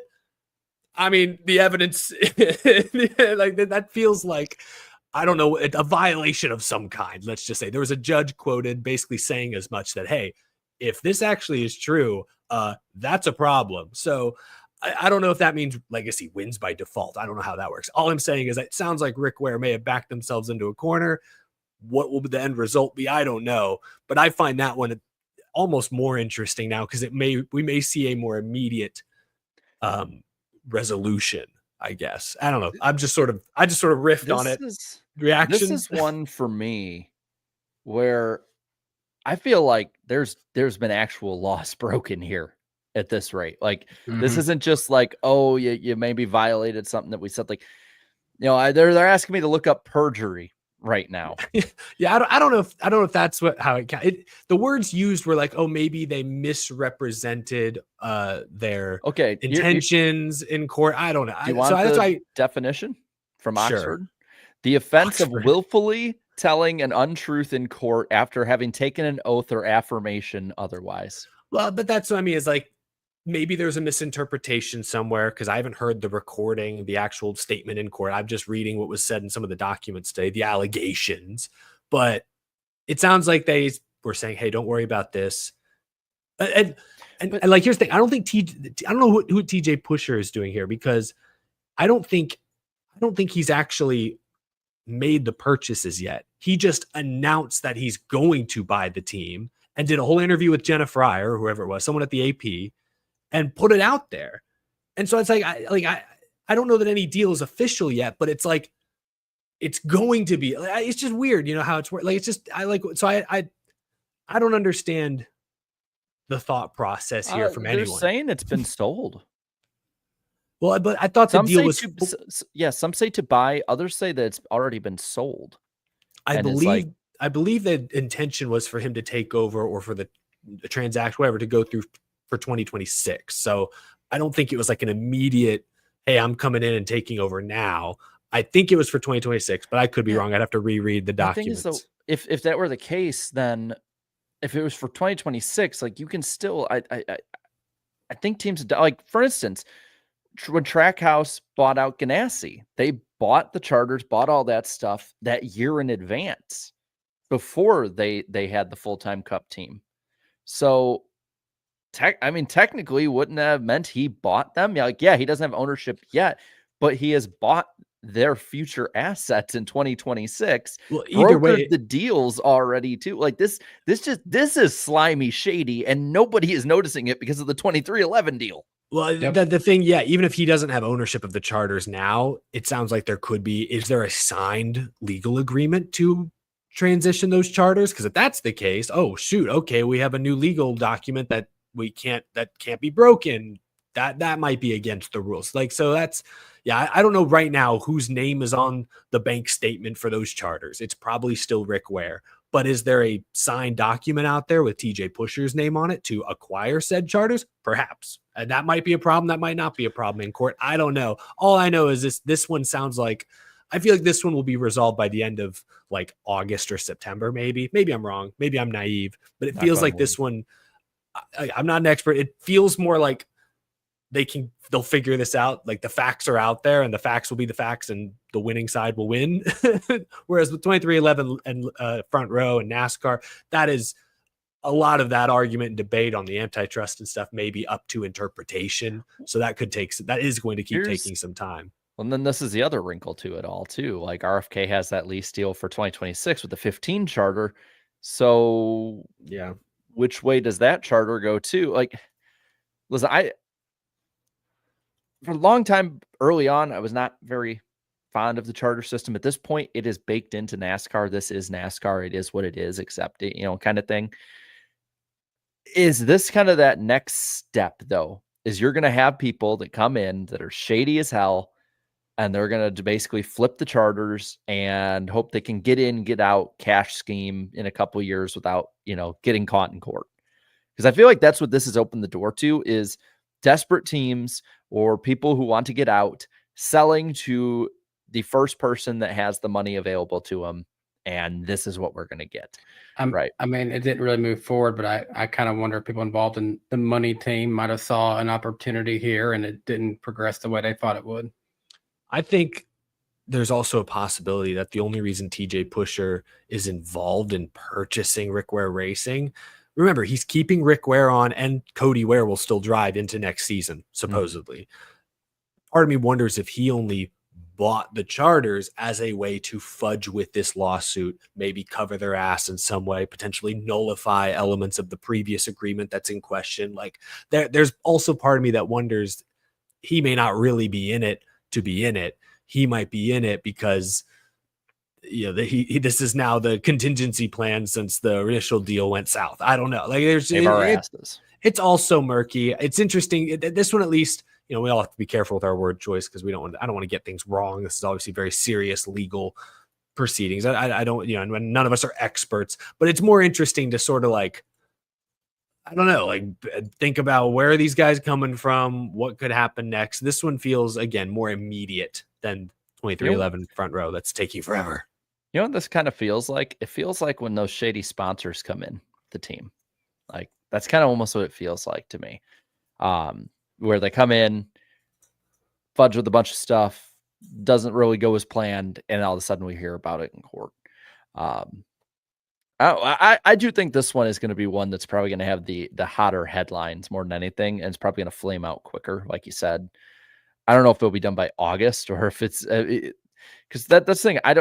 We don't know much about the court system. The only thing we really know is the stuff we hear from other sports, and it just always seems like these things just drone on for freaking ever. Yeah. So yeah, and this TJ Pusher guy is no industry noob. He's been brokering charter deals supposedly for several years. Was obviously part of Spire Motorsports, so he's like he gets it. He knows how to wheel and deal in this business. But I don't know. I don't know what's going on here. I don't know where this whole deal went south, but he seems to be at the center of it for whatever reason. He might have been caught with his hand in the cookie jar this time. Though. I don't know. Maybe there's a typo on one of the docu-signs, and that's all that's why there's been so much confusion. I don't know. The least controversial docu-sign of the year. Maybe on some less. Well, there's still a little tinier controversy. Finally, you can do some talking. Like I'm talking. No, man, you're better versed at this so far. So. But you're better versed at next. We can all give some opinions on this next one. Yes. Yeah. So Mike Straw from Insider Gaming had an interview with Matt Lewis from iRacing and talked about NASCAR 25. And a lot of the stuff is kind of retreaded, but other stuff was, like confirmations, for instance. They're using the Unreal Engine, but also have their specific engine that's custom for it and everything like that. There's other updates. For instance, it was actually apparently the initial announcement that had all the consoles on it and had Switch or Switch 2 on it. Apparently that was a mess up because they were never intending to put it out on the Switch. Which talk about a typo. Totally different space, but yeah, that was a mess up and they cleared that up. But there were a couple other things I wanted to talk about with it, and I have some other notes somewhere around here. But one of the things that's caught a lot of people's eyes, ears, and attention is there's no split screen. So if you want to play with your friends on the same console, you can't. I don't like that. And I get that they have data that like tells you that, yeah, a lot of people don't maybe use this as much, but this, I feel like racing games split screen fits so much better than a lot of other games would. And I know, I think that's something that I think is on the agenda for later, but it was not like a necessity for them on this one. I'm with you on that, Danny, though. I'm not crazy. I like when it comes to video games, I don't buy that many anymore. I like that I can go upstairs, Claudia, we can turn on the PS5, we can play College Football 26, we can enjoy that, and we can play a game together. Sometimes she'll just be content watching me play on the career mode on that. So I guess now all she can do is watch me play, or may hand her the controller and I watch her play now. Yeah, this has been, and I don't play a lot of racing games nowadays, but I know this has become, at least back when I was playing a lot more racing games, this was becoming an alarming trend of no split screen in racing games. Outside of Mario Kart now, it's less and less common. Correct me if I'm wrong. I don't think any of the Forza games have local split screen. I could be wrong. So long since I've played those. It's literally a racing game. You're meant to race somebody else. Yeah, no, I'm with you. I prefer, when this was starting to become a trend, I would get frustrated. I was like I used to play with my friend Mark, who you guys met. We used to play, I think it was Grid 2. I don't remember why. I think it was a free PlayStation Plus game, and it was an okay game, whatever. But the split screen for some reason was a blast. But you also noticed when you went from single player to split screen, the graphics went from 2015 or whatever year it came out to 2003 graphics. Like, it was crazy the amount of power, I suppose, it took to run split screen on that game in particular. You don't see that on Mario Kart, for example. So I don't know what was going on with Grid 2, but yeah, I guess kind of to what you guys said, like I would like to see a split screen option. It's not a deal breaker for me because I'm getting kind of used to this in my racing games, but it is kind of a bummer. It's just one of those things that sucks to see phased out. Yeah. Some of the other things too, we talked about it earlier. There's supposed to be a really wide range of customability. It's not going to be like easy mode, baby mode, medium mode, hard That's mode. Cool. It's going to be a lot that you can almost have sliders to like how far apart is the AI going to be, or how hard will they race somebody, and also they're using Racing Insights data to show which drivers will be good at which tracks. And it sounded like they're going to try, or at least attempt in a lot of ways, to emulate how those drivers would drive those tracks. Ross Chastain at Martinsville just glitches the whole game. Well, so like if you're at Homestead, Kyle Larson's probably going to be right up against the wall closer than anybody else. That's kind of cool. You would think at a road course, Shane Van Gisbergen is going to run away closer to the checkered flag than everybody else. He's just going to start a lap ahead of everyone. Like you're going to get the green flag, and then there he goes. He just slapped us. It's like, and it's over. You're like going to go to a super speedway, right? And maybe like the Penske cars and the Fords will be really fast together. So, and what's up, Michael? Good to see you, man. He's gonna be the one to save us all. So I like that. I really do, because it seems like through this they put a very big focus on single player and career mode, which is statistically what players like to go towards more than anything now is career mode. I think they said of like sessions on, I don't know if it was like sessions on racing games or what they've tested, or it was something like of sessions run by players, over 70% go to career mode. I mean, they got the data, it's there. And the career modes, that's the part that's really interesting. So one of the things they said is that you would be starting no matter what in ARCA. You'll start basically from like your garage and you'll work your way up from there. You have these like different turning point moments where you can make decisions one way or another. I think they said like about halfway through, there's going to be a scene where Dale Jr. and TJ Majors are on the Dale Jr. download, and you get to like see a clip of them talking about you and what you've done on the track. That's pretty clever. Yeah, it's pretty cool. Fun. So there's going to be that like R&D, for instance. Part of what they said is that you can skip past it all and just do the driving part, or you can be like hands-on every little intricate piece of your team, like NASCAR Thunder 04 career mode style. Like your every little piece you will have a choice in. You'll hire the members working on your team. There won't be silly season though, because of legal reasons, drivers, sponsors, all that stuff. I know people are upset about that, but like, and maybe this is just me being more of a noob. I will fully admit I'm more of a noob compared to a lot of hardcore gamers. And I'm not like, a lot of these guys out there, but weren't we just kind of expecting that going in? Like, when's the last time they've, like, even when you had like Thunder 04, how many times did they really change a big driver over to a different car? Like they did it more at times, but you would just see like Jeff Gordon retired, Jamie McMurray took over his car or something weird like that. Yeah. Or like, Terry Labonte retires and Brian Vickers is up there in the now Kyle Larson schemed 5. I know it's Ricky Hendrick at the time, but like I wasn't really expecting to have silly season. I don't know why people are so upset. I get it. It doesn't have the immersion. You can't hire drivers either. But like, it's year one, guys. The crazy thing is though, in this universe, Kyle Busch is stuck in the 8 forever for the rest of his life. Is he gonna run like 15th everywhere and then randomly pop up at different points? Maybe that's something they can add in. Some other stuff too. Oh my gosh! In that universe, how many wins does SVG end with?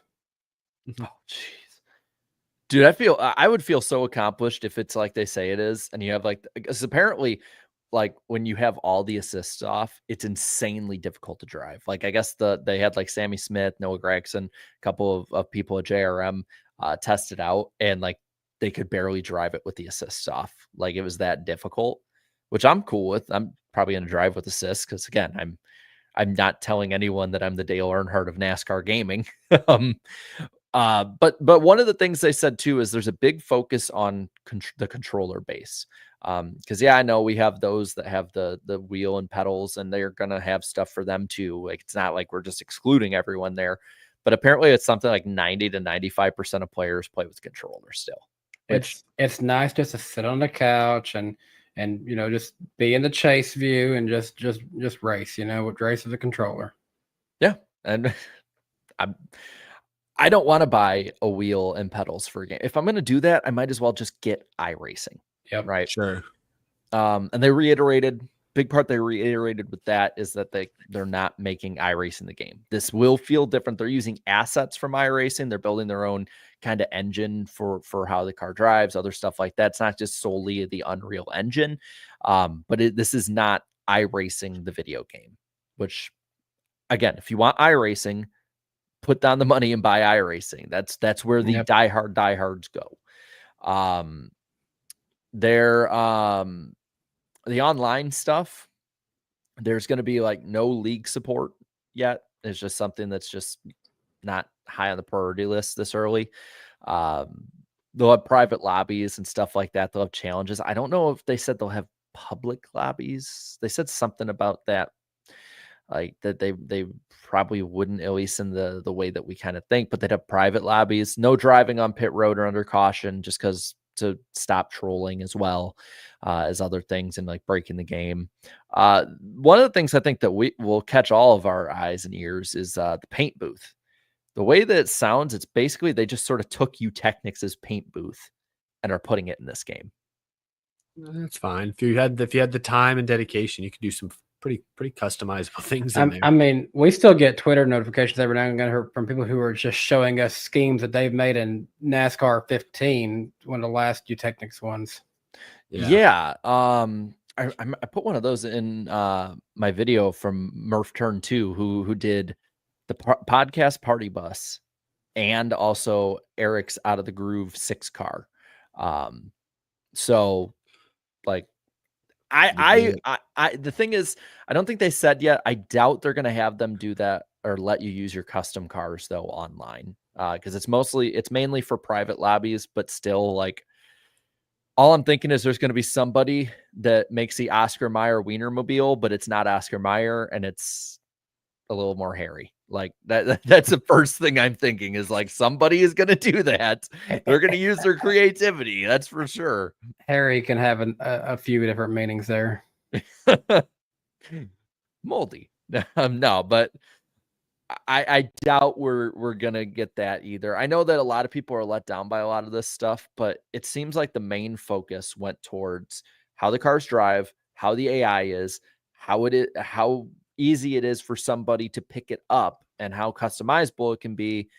Like those kind of things, like the basics, career mode, basic thing that a lot of people want, most people play. Single race mode, something a lot of people play.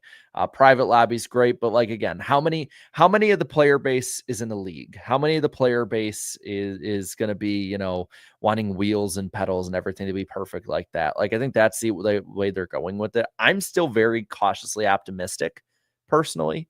I would love to get my hands on it and like actually be able to say what I think or whatnot, but like I'm cautiously optimistic that this will be, what I would want from the first game in a series. Yeah, I think it's going to have all the right pieces. So the big question is, do we all do a private lobby together and see which one of us is, we all stream, all three of us stream on our channels and see which one of us is the best? We can do a tournament. I got to see some actual gameplay before I want to buy it. Same. That's my big thing. They're I'm sorry. I'm going to be the first of us to say it. No, it's true. I don't care if Noah Gregson is tweeting, it's great, I like it, and a picture of him. Let me see the freaking game. Yeah, no, for sure. Like the thing is, I don't even want to see gameplay. I actually want to see other people play it, because the gameplay for Ignition, as I recall, did not raise the red flags that people actually getting it finally did. So anyway, yeah. Well, that's the thing. That's what I said. I want to have my hands on it and actually play it to know what it's like. I as much as I want to update everyone about it, the big thing is like, if you're on the fence because everything's happened, wait and see. I know that's probably not the most popular thing to say, but wait and see. Like, wait for them to show it. I think the release date is coming out soon. The trailers towards the end of August. I'm assuming it's like, if I had to assume, it's probably before Daytona, because I know they're talking about NASCAR's helping with like at-track activations. They've been sitting in on calls. I'm hoping that when me and Claudia go to Daytona for the night race, and we're going to go as fans and sit in the stand. We're not going to do media for that one. I'm hoping that when we go as fans for that one, that there will be an activation set up where I can play the game there. I mean, that was one of the few things Ignition did right. Now, the game didn't do anything right, and it broke, and we all learned that firsthand in the moment. But like, I'd be down with that. Like, even if it's something like X amount of people show up at the track at a certain time to do it or something like that, like just have people have the opportunity to see people play it, to be able to play it. And I know it's still a work in progress. They probably go right up till they release too. So it probably would not be fully polished or anything like that. But yeah, I mean, that's the big thing is, and I know, I know too, a lot of people that are really excited get annoyed by people like us saying like, I want to see the gameplay, but especially younger fans who are coming in who might not even have played a NASCAR game or sitting back and, well, they heard Thunder 04 is good or anything like that. Like, I remember the Heat years. I remember Ignition. I remember people getting burned over and over. Remember, Danny, I think I jumped in with you and a couple other people when I got Heat 3, and everyone's talking about how improved it is, right? And everyone's talking about how much better it drives. And then there's me, who had taken a sabbatical from NASCAR gaming since NASCAR 15. And I'm like, what the hell have they done to you people? This sucks. I mean, this is awful. I played NASCAR Heat Evolution after it had been out for a little bit. I went and got it from GameStop, and I literally took it back that day because that was before Ignition. That was the worst NASCAR game I'd ever seen. Yeah, like Heat 4 was I thought was actually decent. Like I saw the vision. And then Dimitri and co from Motorsport Games came in, and ruined it for everyone. I I just hate how long of a gap that this whole mess has put in NASCAR gaming. This is the longest we've ever gone without a console NASCAR game being available. So 21 to 25. Before that, you had 08 until 2010, and in the middle you had the Wii game Karting that they game, put yeah. out, and then a little NASCAR addition into Gran Turismo, and that was all you had. Am I the only one who played NASCAR Unleashed? That was that the kart one? No, that was different. What? Who made that one? You take? I don't know, and I don't even know what like genre to place it within. It was like Need for Speed meets. I know that's being too generous to compare it to Need for Speed. NASCAR Unleashed was released in 2011 by Firebrand Games and published by Activision. So Activision held the license because Technics was with them. All I remember about NASCAR Unleashed was they had, and God bless him if he's out there, the most annoying like narrator guy voice. Whenever you do things, he would like. Has anyone played Sonic Colors? Where like you do like little aerial tricks while you go off a ramp, and there's a guy going, "Great, amazing, yeah, la la," and it's like really like so even cheesy for Sonic the Hedgehog. This was worse. I mean, this guy was. It looks like NASCAR, like a modern take on NASCAR Rumble. So yeah, that's fair. Whatever genre that considers to be. Yeah. Anyway, the narrator guy, and I wonder where that guy is. I'm gonna look it up. You guys can move on. I'm just like, I don't mind with Activision just making an additional NASCAR game. I'm mad that in EA's last year they chose to make a Wii kart racing with the license instead of another NASCAR game. Probably just cheaper to make, honestly. The company itself was having so many changes at the time. They probably just said, screw it. Just fulfill the deal. Don't get us in legal trouble. Let's get the hell out. Yeah, because technically they produced a game. It wasn't what anyone wanted, but they produced a game. Yeah, I so badly want this game to be good, man. Like, I so badly do. Again, I'm not going to like go and, tell everyone to get it beforehand, like wait to see gameplay, all of that. Like we've all said the same thing. And I know that the people like it's modern gaming development is, you show the gameplay later. Like it works. Look at College 25. It works, but at least with this time, these are proven people that seem to want to do a long-term plan. I think that was one of the other things said they haven't decided yet, or at least haven't wanted to make it public yet, whether this is going to be a yearly series or if they do updates over time and then like have a couple games that just take leaps forward. Because one of the few games I do play is the Jurassic World Evolution series. Yes, I know, stereotypical dinosaur nerd here. And the difference between the first and second game is insane, and the third one looks like it's even better. Right. And it's because they took time, updated the game as it went, and then also built upon that with the next game. And I'd be down with them doing that. If in the next 10 years they release 3 NASCAR games, but they updated these ones along the way and then use those improvements to make an even better game in like NASCAR 28 and then NASCAR 31, I would 100% be for it. I just don't think the NASCAR base is big enough to want to drop money every single year on games that have incremental changes.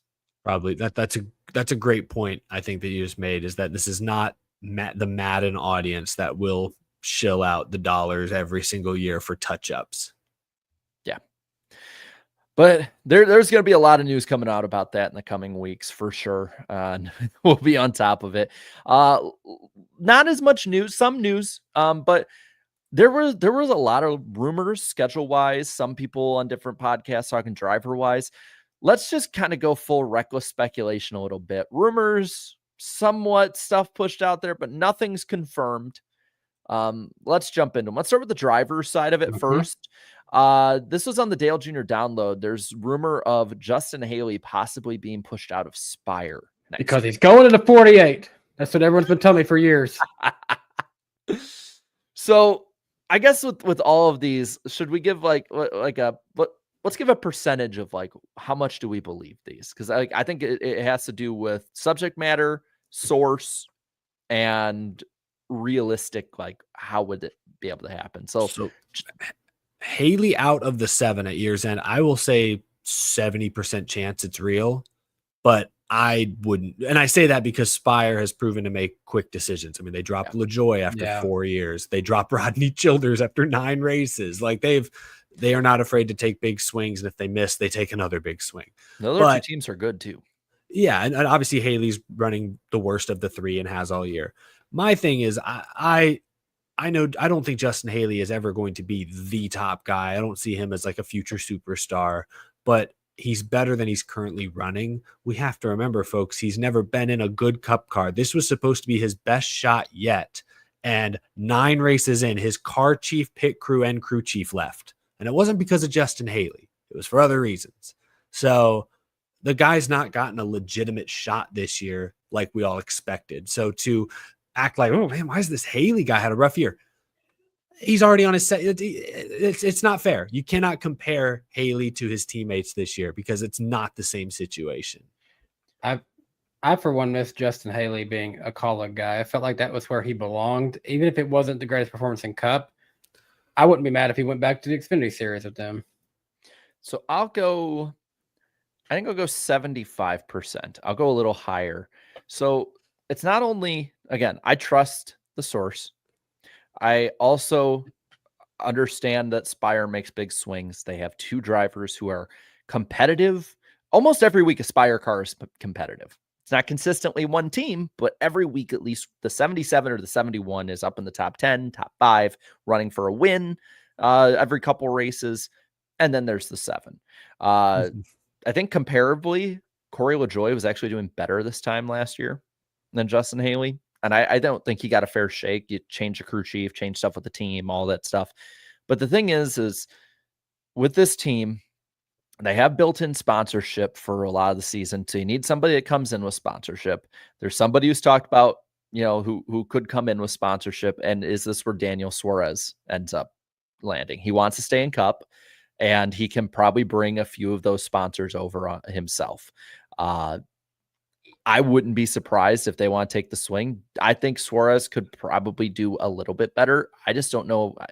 Is this kind of like, we always talk about the 4th Hendrick car, or, you talk about like one of the cars lagging behind at the super teams. Is this car at Spire? Every time Daniel Suarez, every time a situation doesn't work out, he talks about how he wasn't getting the support, how he's not the most important guy on the team.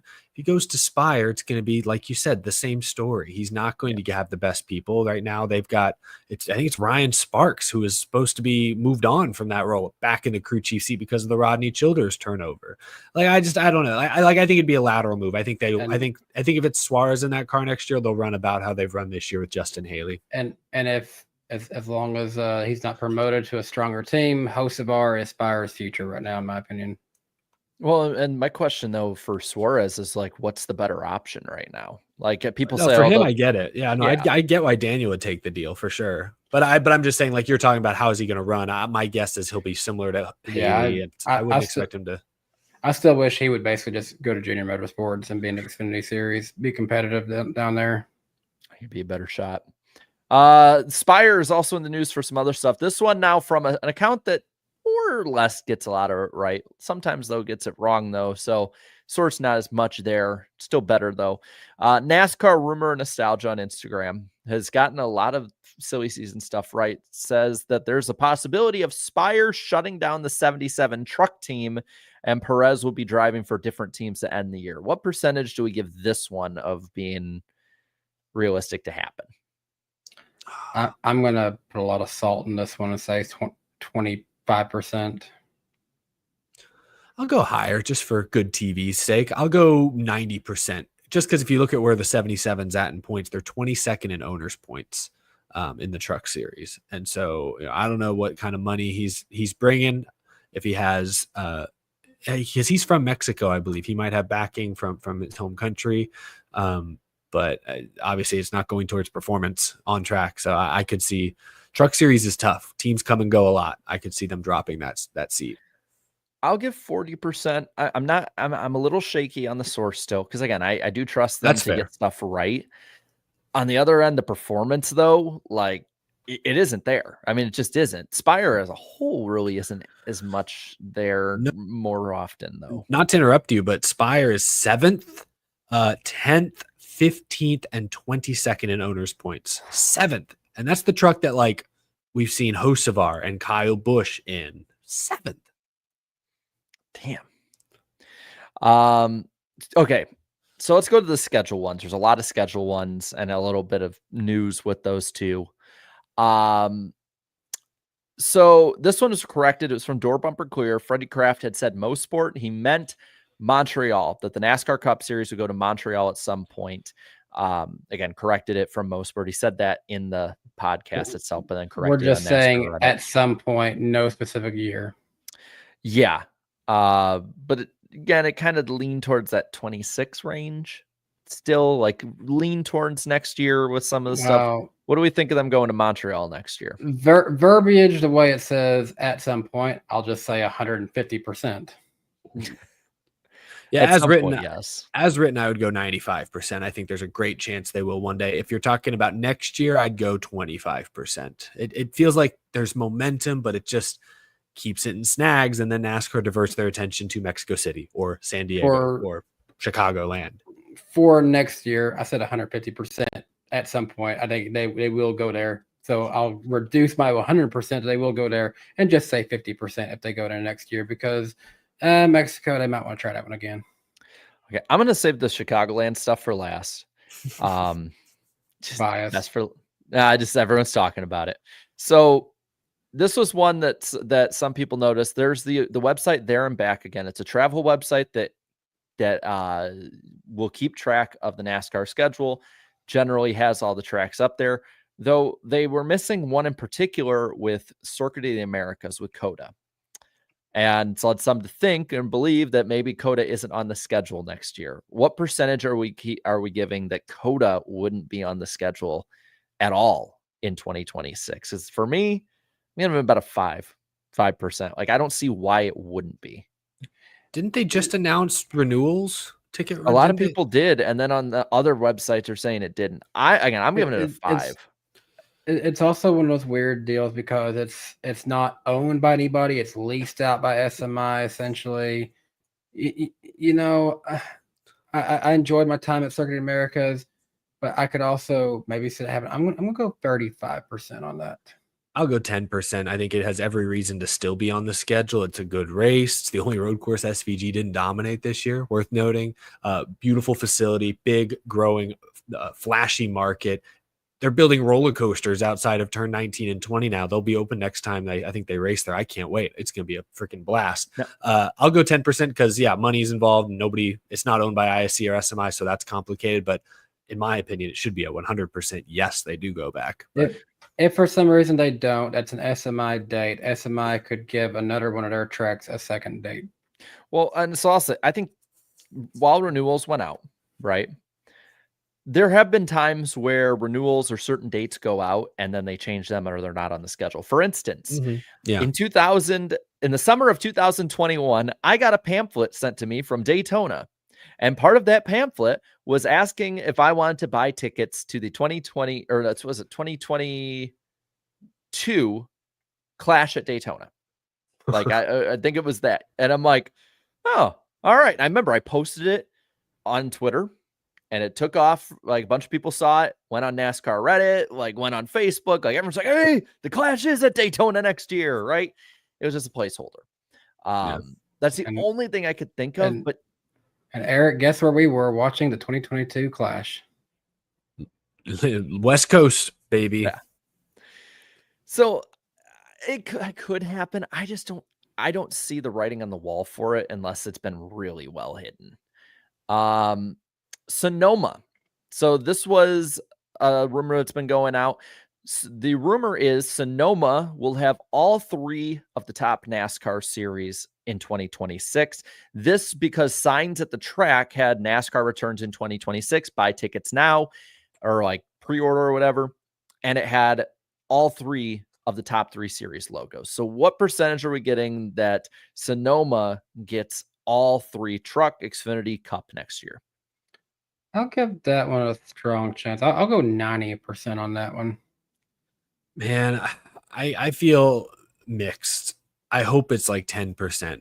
Trucks have no business going to Sonoma, in my opinion. I know some people might hate me for saying that, but like this is a series that a few weeks ago the owners were moaning and groaning about how expensive it is and how travel cost, how it's too expensive to go to Vegas, how much those costs incur on the teams.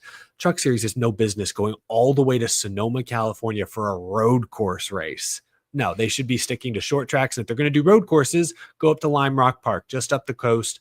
Wasn't the most exciting race, but got a good crowd there. They have no business going all the way to Sonoma for a road race. No business at all. I'll give it a 60%. Because one, the sign's up there, right? And in the past, SMI has ruined schedule announcements because they put up signs well before the announcement is supposed to come out. For instance, Atlanta. We didn't find out about Atlanta having 2 dates on the schedule again. When the schedule came out, we found out a month or two in advance when at the Atlanta race, they were putting like, hey, come out for this race and this race at Atlanta. SMI has a history of doing this where they will do that. Mhm. So I'll give it 60%. The 40% again is what you said, Eric. It does not make feasible sense cost-wise for the Truck Series to be out there. That's what I'm thinking. But yeah, I think 60% is probably right. Maybe you connect two things together here, and maybe Sonoma gets Coda's date. SMI Green Sonoma finally. Oh, as much as I'd love to see Green Sonoma, not at the expense of Coda. I'm sorry. All right, I've left everyone long enough on this one. So this is kind of a 2-in-1. Door Bumper Clear talked about it too. Chicagoland replaces Chicago and San Diego replaces Mexico next year. There's a big push for Mexico to want to have IndyCar there, possibly around the same time that NASCAR would. And both series have definitely not talked about wanting to double up. If anything, NASCAR sabotaged the Iowa weekend for IndyCar this past week when it came to zero promotion, anything like that. So they're not really helping each other by any means. We'll start with the San Diego replaces Mexico. What do we give that one? I go 80% because I think San Diego will be on the schedule if it replaces Mexico. Maybe it's TBD, but that seems to be where the latest reports are headed. So yeah. It sounds like they're zeroing in on an actual like course for San Diego now. So San Diego replacing Mexico. I'll go 5%. I think they could equally exist. I think so too. I just don't know if they will. I'm gonna go 80% on that. It just seems like the industry pushed back so much against Mexico. Mexico, like the track itself, they're looking to have a different series there too. And I get they can have many different series there. It was so much of a cost too. They made such a big deal about it. The only 20% I'm saying is that Dale Jr. on his own podcast with his wife was saying that it would move to a separate spot on the schedule. So that's the thing. I just don't know how this all fits. Now, the Chicagoland one, there was the deal with Adam Stern on Sports Business Journal saying that NASCAR is eyeing a return to Chicagoland in 2026. There's been the rumor from Door Bumper Clear, among a lot of other podcasts too, that Chicagoland's replacing Chicago. I know I was told that was going to happen when the deal, whenever it ended. What % chance do we have that Chicagoland is on the 2026 schedule? 175%. Oh, I would go 80% because the one caveat here is that the city of Chicago has expressed they are more than welcome to bringing NASCAR back to the streets. It just may need to be a different weekend. So there is a path towards reunion there, but it's still going to be expensive.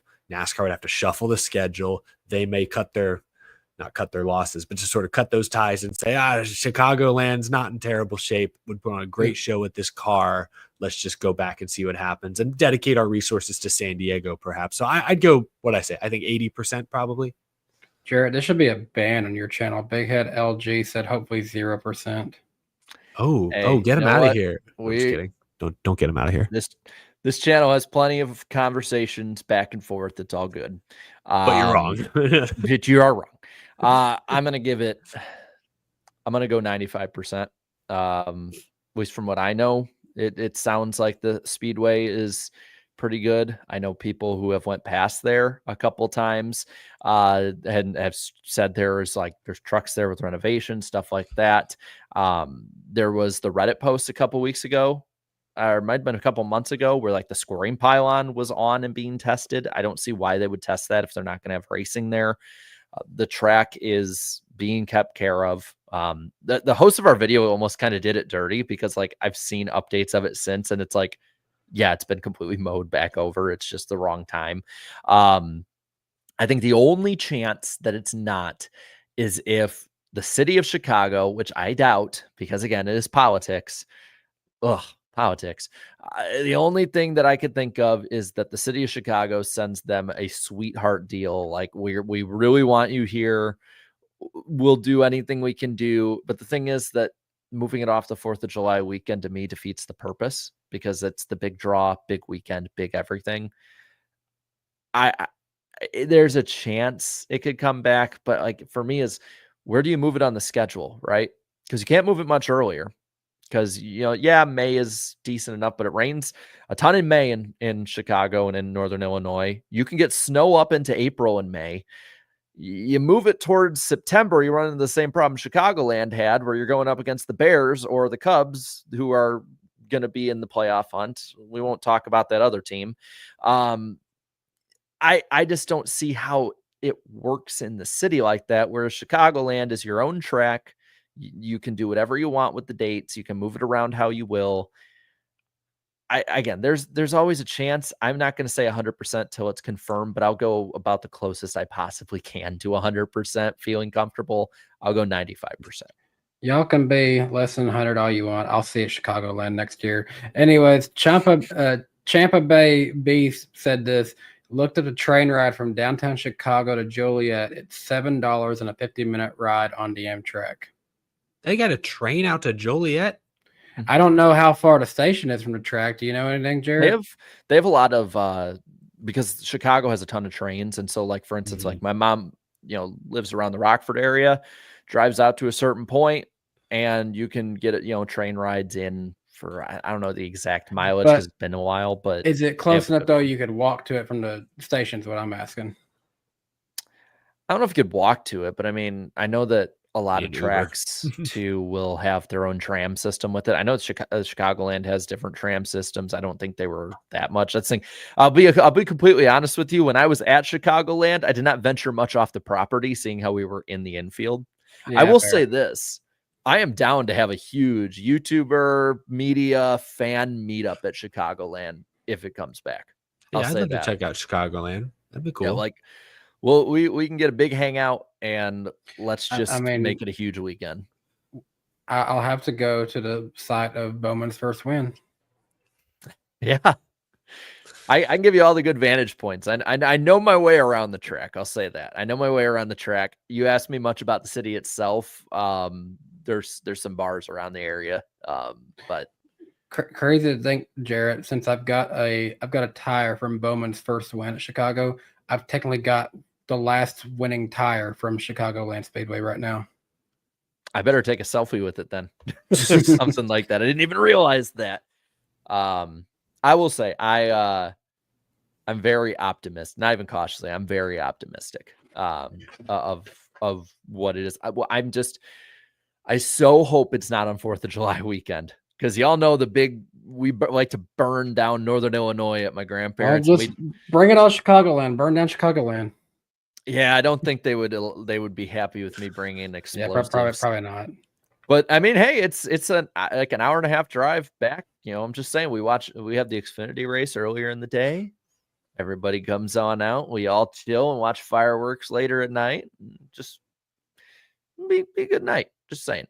But that'll do it for the reckless speculation side of things. Let's go to the fun segments. I think we can roll through these pretty quick. Fun. We're yes, it is fun. We are having fun. I can't find the damn sounder for it. There it is. That's okay. Fun. We're having fun. So let's roll on into our prediction segment here. I almost clicked on the wrong one. The predictions. Each host will make 2 NASCAR motorsports or show related predictions. We'll keep track of them in our accountability sessions each week, and we'll try and keep them concise, but we can always fudge that. For me, I said by the end of 2027, SVG would be in the top 100 all-time of the Cup wins list. He's tied for 88th. I did not think he was going to go Super Saiyan on everyone, but I was wrong and right. I said the pass for the win in the Cup race would be in the last 10 laps. Technically, that was true, but technically Briscoe beat SVG to the line. I'm not going to try a BS argument with it. We all know what I meant by it. And in the spirit of prediction, I am wrong. How big of you? Danny said Alex Bowman would make it to the finale round of the in-season challenge. Darn you, Ty. And Eric had the most come off this week. So you did say Chase Elliott would get at least 20 top 20s in a row to start 2025. I've been watching that one closely the last few weeks because I knew this was the cutoff, so I was very excited to see him get it because that's a big one. I made that prediction like 10 weeks ago. Just saying. You also said Kyle Larson's longest winless streak this year would be 7 races. It has been 8. Oh, is it? I thought it was at 6. What do we at here? Oh gosh, I didn't realize it had already gotten up to 7 or 8.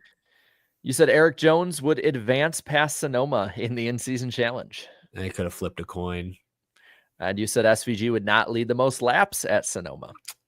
Yeah, that one obviously aged the worst. Mm-hmm. So I am leading at 35 flat for the year, Danny at 31.91, and Eric at 27.59. As for the all-time, I'm at 40.15, Danny at 31.21, and Eric at 30.25. I just still can't believe where I've come to after being like 4% at one point. It's a comeback of the season, man. He was at 4? Yeah. It's something like that, yeah. 4 or 8. It was like a single. Oh my gosh. It was bad. So I'll lead us off. I'm going to make this one. I'm going to connect the last 2 segments we had. I'm going to make the prediction that the NASCAR schedule will be fully released before the trailer for NASCAR 25 comes out. So about a month. Wait. Trailer for NASCAR 25 is supposed to come out roughly at the last couple weeks, few weeks of August. I think the schedule will come out before then. I just feel like there's too much rumors, too many things coming out about it. Well, That's kind of. I watch get that. Watch a trailer comes out tomorrow. It gets leaked. I'm like, damn it. Just saying. I'm gonna go for my first one. 3rd time's a charm. I'm giving either I'm gonna benefit off his wackiness, or I'm giving him the kiss of death. Ty Dillon will win the end season challenge. I had that one. Oh my gosh. Either Okay. I'm benefiting off you, or I'm giving you the kiss of death. Either way, you win. So I'm going to go and do this one anyways because it's very similar to Jarrett's, but it's different enough that I'm going to go ahead and use it anyway. So I think the 2026 schedule will be announced before the final race of the regular season, which is August 23rd. That could be different, though. It could be different from mine. Yeah, that's what I mean. That's why I went ahead and still said it because it could be different, but it was kind of similar. No, but it's still like it could literally be like 1 or 2 days between the two, and that's the difference. So last year, I believe it was released on August 29th. So I'm predicting it'll be the 23rd or sooner, essentially.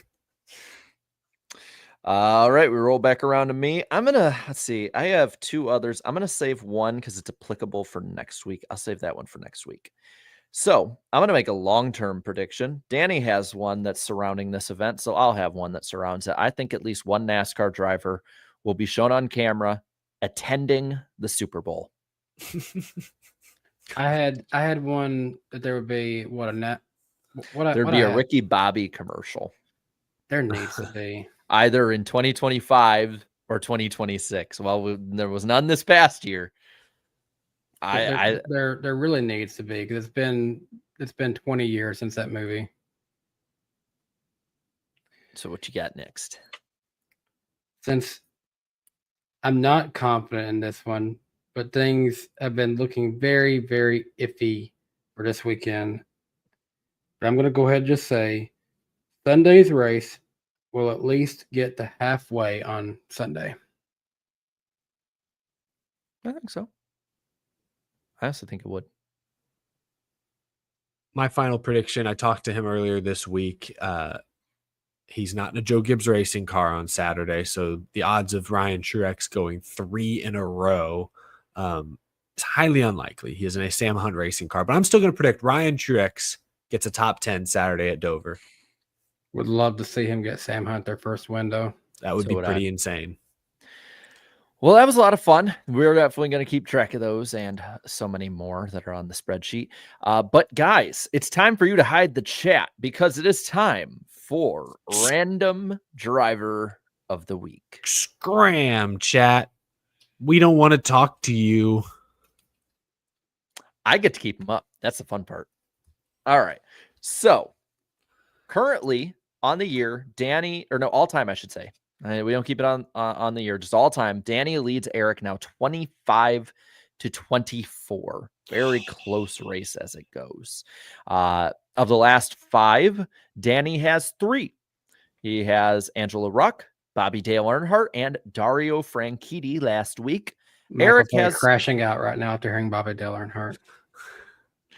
Oh, Buster. Eric has, of course, then 2 of the last 5, Christian Fittipaldi and Jeff Gordon. So are you guys ready? I'm ready. I still can't believe I didn't get Jeff Gordon, but I'm glad I hopped in last minute to get Dario. All righty. This random driver's first name is Robert. Okay, that's a hit. Robert. But I take it they don't go by Robert. They do not. This random driver was a 4th child of 7. Big family. Big family. A lot of Christmas presents. This random driver made 313 Cup starts. It's legit. Okay. By the way, there are 26 clues, just so if you feel the pressure. Okay. Oh, I'm feeling it. Feeling it now, Mr. Krabs. This random driver has been tweeted about 3 times by Danny B. Never, though, by Eric or myself. 3 times by me. That's incredible. I am cooked. This random driver's great-grandfather served as the 2nd highest-ranked Confederate general of North Carolina. That's Deep ties in the South. What a fact. His what relation? Great-grandfather. Great-grandfather. Okay, so they're a little on the older side then, I bet. Little long in the tooth, as they say. Long in the tooth. This random driver's father was a lifelong bootlegger. Okay. Ooh. Yeah. Breaking the law. Are you ready for the numbers? Yep. Shoot, where'd my pen go? I was prepared. Oh, it fell. Fell on the floor. I must have knocked it off in my excitement. Okay, yes. All right. 00, 2, 3, 6, 7, 11, 14, 17, 21, 23, 26, 27, 28, 32, 44, 47, 50, 55, 75, 286. I hate this. Whoa. 296, 303, 502. And those are, and I will say this, they were only numbers run in Cup. Whoa.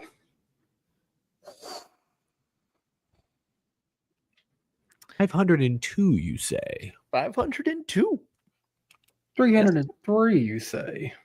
303. Are you ready for the OEMs run? These also are only in Cup. Okay. Chevrolet, Ford, Dodge, Pontiac, Oldsmobile, Mercury, Chrysler, Cadillac, and Hudson. Everything under the sun back in the day. pretty much. This random driver is a Daytona 500 champion. Oh. This random driver's worst Daytona 500 finish was 47th.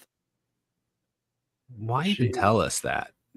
It just was an interesting fact. I'm gonna be honest. It has nothing that can help you, but it's just interesting. And I want to say it. How many cars they used to let race in it? Do you look up the biggest crash in NASCAR history? And then it was like, I think it was like something like a 60 or 70 car field or something freaking nuts like that.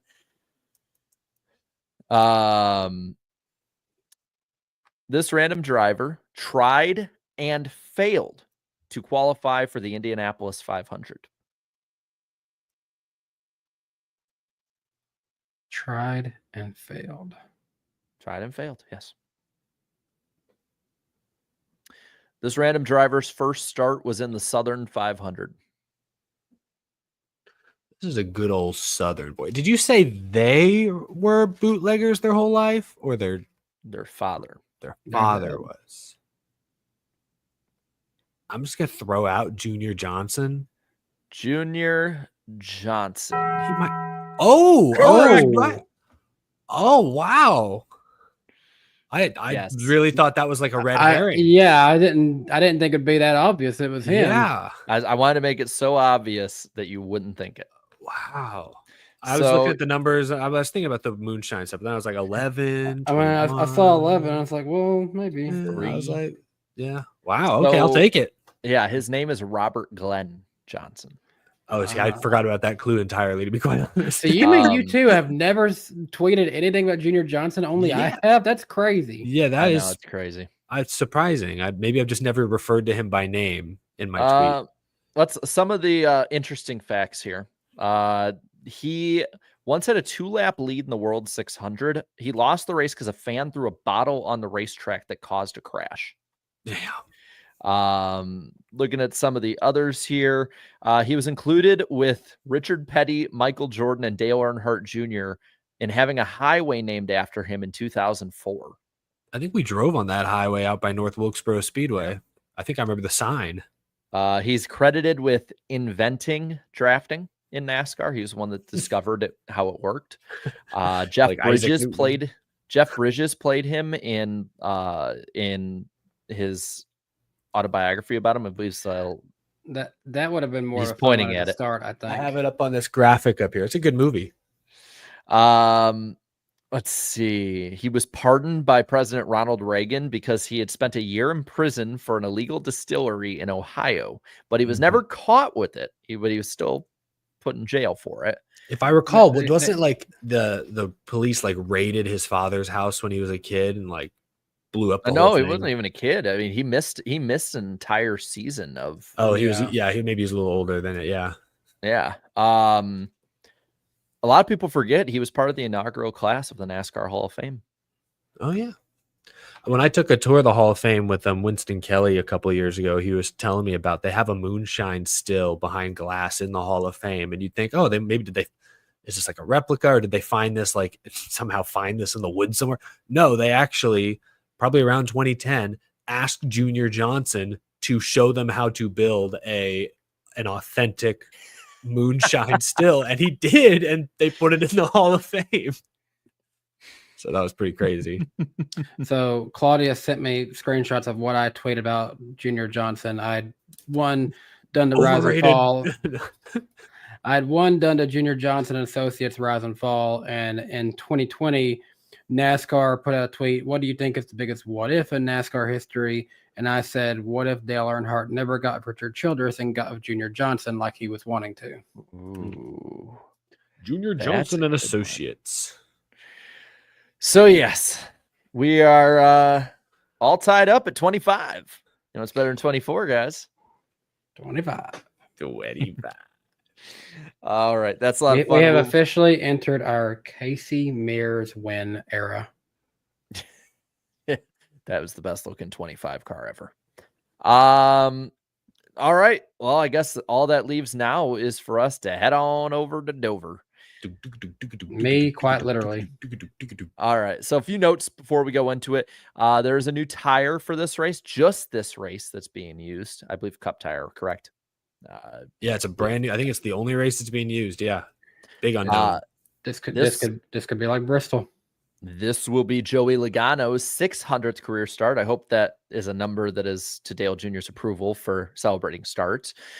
And Xfinity side of things, Jake Finch, a member of the Finch family, will be driving the 17 car for Hendrick Motorsports. Raja Karuth will be in Jordan Anderson's 32 car in the Xfinity series. Nice to see Raja getting some more Xfinity starts. It's funny, he started in Xfinity and now he's back to trucks. This weekend, Saturday, is the Bet Rivers 200 laps, 45, 45, and 110, starting at 4:30 on the CW, PRN, and Sirius XM NASCAR radio. Looking like there's going to be some scattered afternoon thunderstorms, but 30% chance of that. So we should get through it, hopefully. Ryan Truex, your defending winner. And the Cup race is the Auto Trader Echo Park Automotive 400. Because there's just enough damn words to it. 400 laps, 120, 130, 150, the stage lengths. 2 p.m. Eastern time is the start time. TNT, HBO Max have you covered, as well as True TV with the alt cast.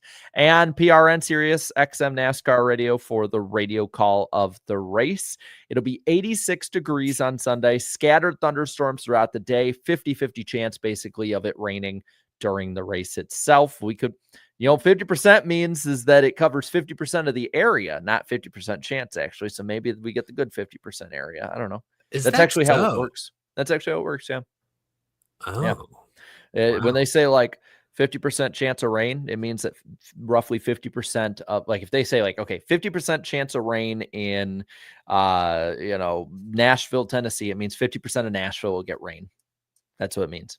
That's wild. Yeah. Interesting. Denny Hamlin, the defending winner. Guys, we got ourselves a battle on our hands here for the pick points. It's gotten close. Ooh. Chat. I don't think it's ever been this close. Yeah, this far in the year, no. Chat with 320 points, 1 point over Eric, 3 over me, and Danny in the basement is not that far down. We're all in the basement, or we're all on the first floor. Only 8 points back for Danny B. So this is how close I am to you, chat. I guess this means like this is how close I am. And I'm about here. Yeah. All right. Is that unpleasant? I'm becoming an ASMR NASCAR channel. How are you doing? Welcome to the morning radio, Danny B. All right, guys. Let's start it off. Danny, who is going to win this week in the NASCAR Xfinity Series? I don't like the team, but I love the driver here. Give me Ryan Truex. Give Sam Hunt Racing their first win ever. Oh boy! I love the driver at this track. Hey, I can't even be like upset with you. That's a pick from the heart.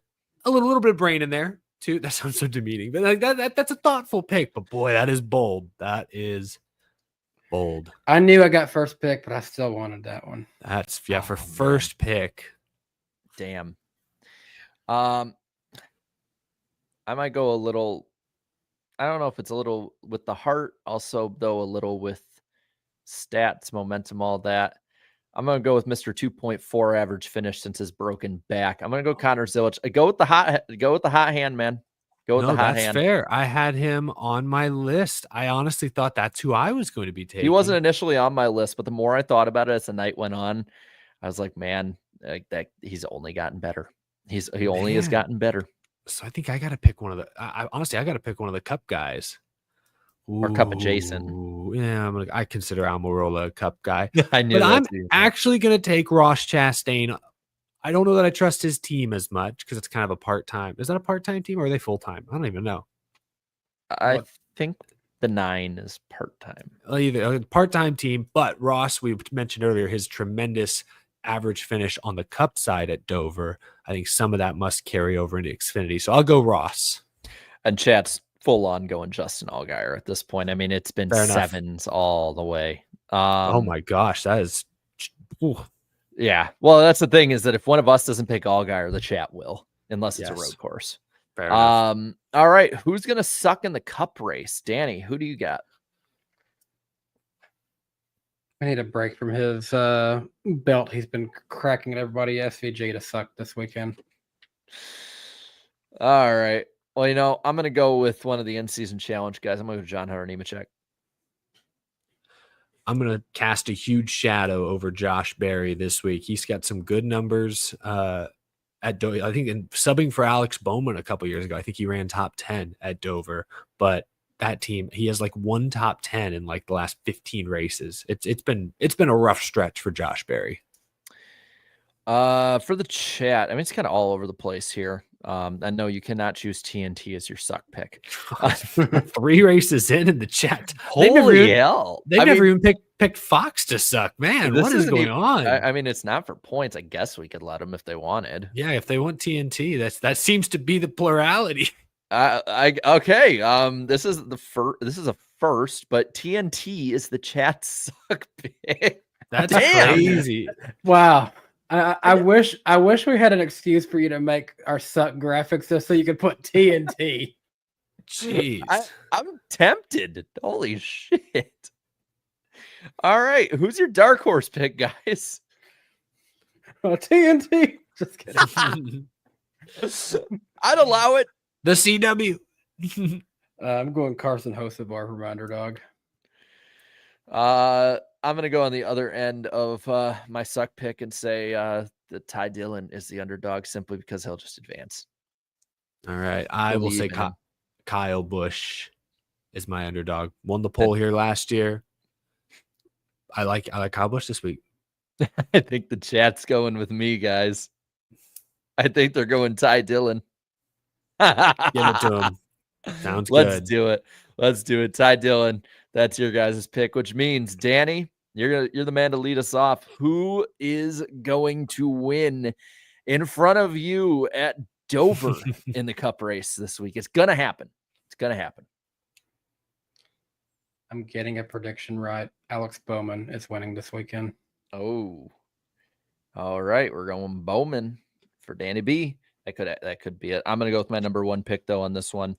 I'm tempted. There's one that I really like and want to be kind of cutesy with it, but I'm going to go with I'm going to be chalk. I'm going to go Denny Hamlin. I was hoping Hamlin would somehow slip to me. I've got a decision to make here. There's one that I'm like, there's one that makes a lot of sense that I was going to pick, but I don't want to say it yet because I don't want to do what we do in the random driver segment where I give you ideas. I will go. I think I'm going to take Chase Elliott. All right. Chase, that looked like the chat was going towards Elliott. Oh, were they? I was actually looking at my notes. I didn't. No, I could see that, but I know there's lots of 5s and 9s, but there are a lot of 9s in there. I'm going to be really surprised if no one goes with the guy that I was thinking. I'm not going to say it. Okay, don't say it yet. Don't say it yet. Give it a second. I'm not going to tip him off, but they're going Larson. That's not. He was not on my list this week. Although he could be great. He obviously could be great here. Hendrick's usually there's good. A couple of 1s and 24s, but it's mostly 5s. Yeah, it's a lot of 5s. I just wasn't real impressed with his average finish at Dover as of late. All right, we'll give him Kyle Larson. That was not the guy I was thinking by any means. I'll tell you the guy I was thinking. This is my number 2 pick, and I was almost putting him ahead of Denny Hamlin, but I want the stats just screamed Hamlin to me. Ross Chastain is really, really good here. Yes, he does have a good average finish. Yeah. That's the thing is, like, if you want some good points, like, I honestly think that Ross Chastain would have been a solid pick for the chat. No, I would agree. Really I would have picked Chastain was 4th on my list, and you could have argued 3rd. Yeah, we'll see. Maybe we're all wrong. Maybe we're right. Who knows? We will keep you guys all updated on those on the Twitter machine. I put those up right for each race. All right, that leaves the last super chat stage break. That is the only thing left going. So let's roll. Broncos country. Let's ride. Oh my gosh. What is it? That meme, or is it a meme that we got sent in a chat that I can't talk about? No, it's just that meme. All right. Jam Plays Game said to add to the security guard story that we talked about earlier. The injured fan was Chase Johnson, a former sprint car driver who was paralyzed in a crash last year. Damn. Ooh. That's just awful. I'm glad that dude got arrested. David Bell says, I bet the cut line will look different after Dover. Hope you guys are doing well. Doing well. And Great. I like that his profile picture is Christopher's win at Bristol Dirt. Ring the bell for David Bell. Another one here. This will be the only time NASCAR will bring the star to the track this year. It will be interesting, men. It will. I hope so. And I saw a report, if I'm not mistaken, that they didn't actually do a tire test. Is that correct? Chat, confirmed. Did they not do a tire test with this exact track tire combo? Because if so, risky. Ooh. I thought I read that in a tweet today, but maybe I misread it. I'll try to find it. Oh, Peter said, Peter confirmed it. Yeah, they haven't. Oh boy. Oh, lovely. Boy. Phenomenal. It's either going to be really boring or a really big shit show. Or maybe it'll be really good, hopefully. Lord Voldemort coming back with a 2021 meme. Boo Harvick, boo Bowman. I stand with 2311. Whoa.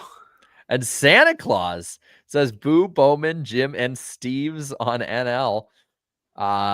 Santa stands with 2311. You just wait. I think we're going to get Jar Jar Binks making us a trifecta. Misa Jar Jar Binks.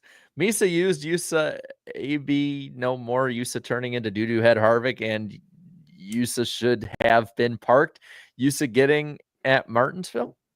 Hashtag Misa stands with 2311. Jar Jar's been holding this grudge since 2021, apparently. I love it. And then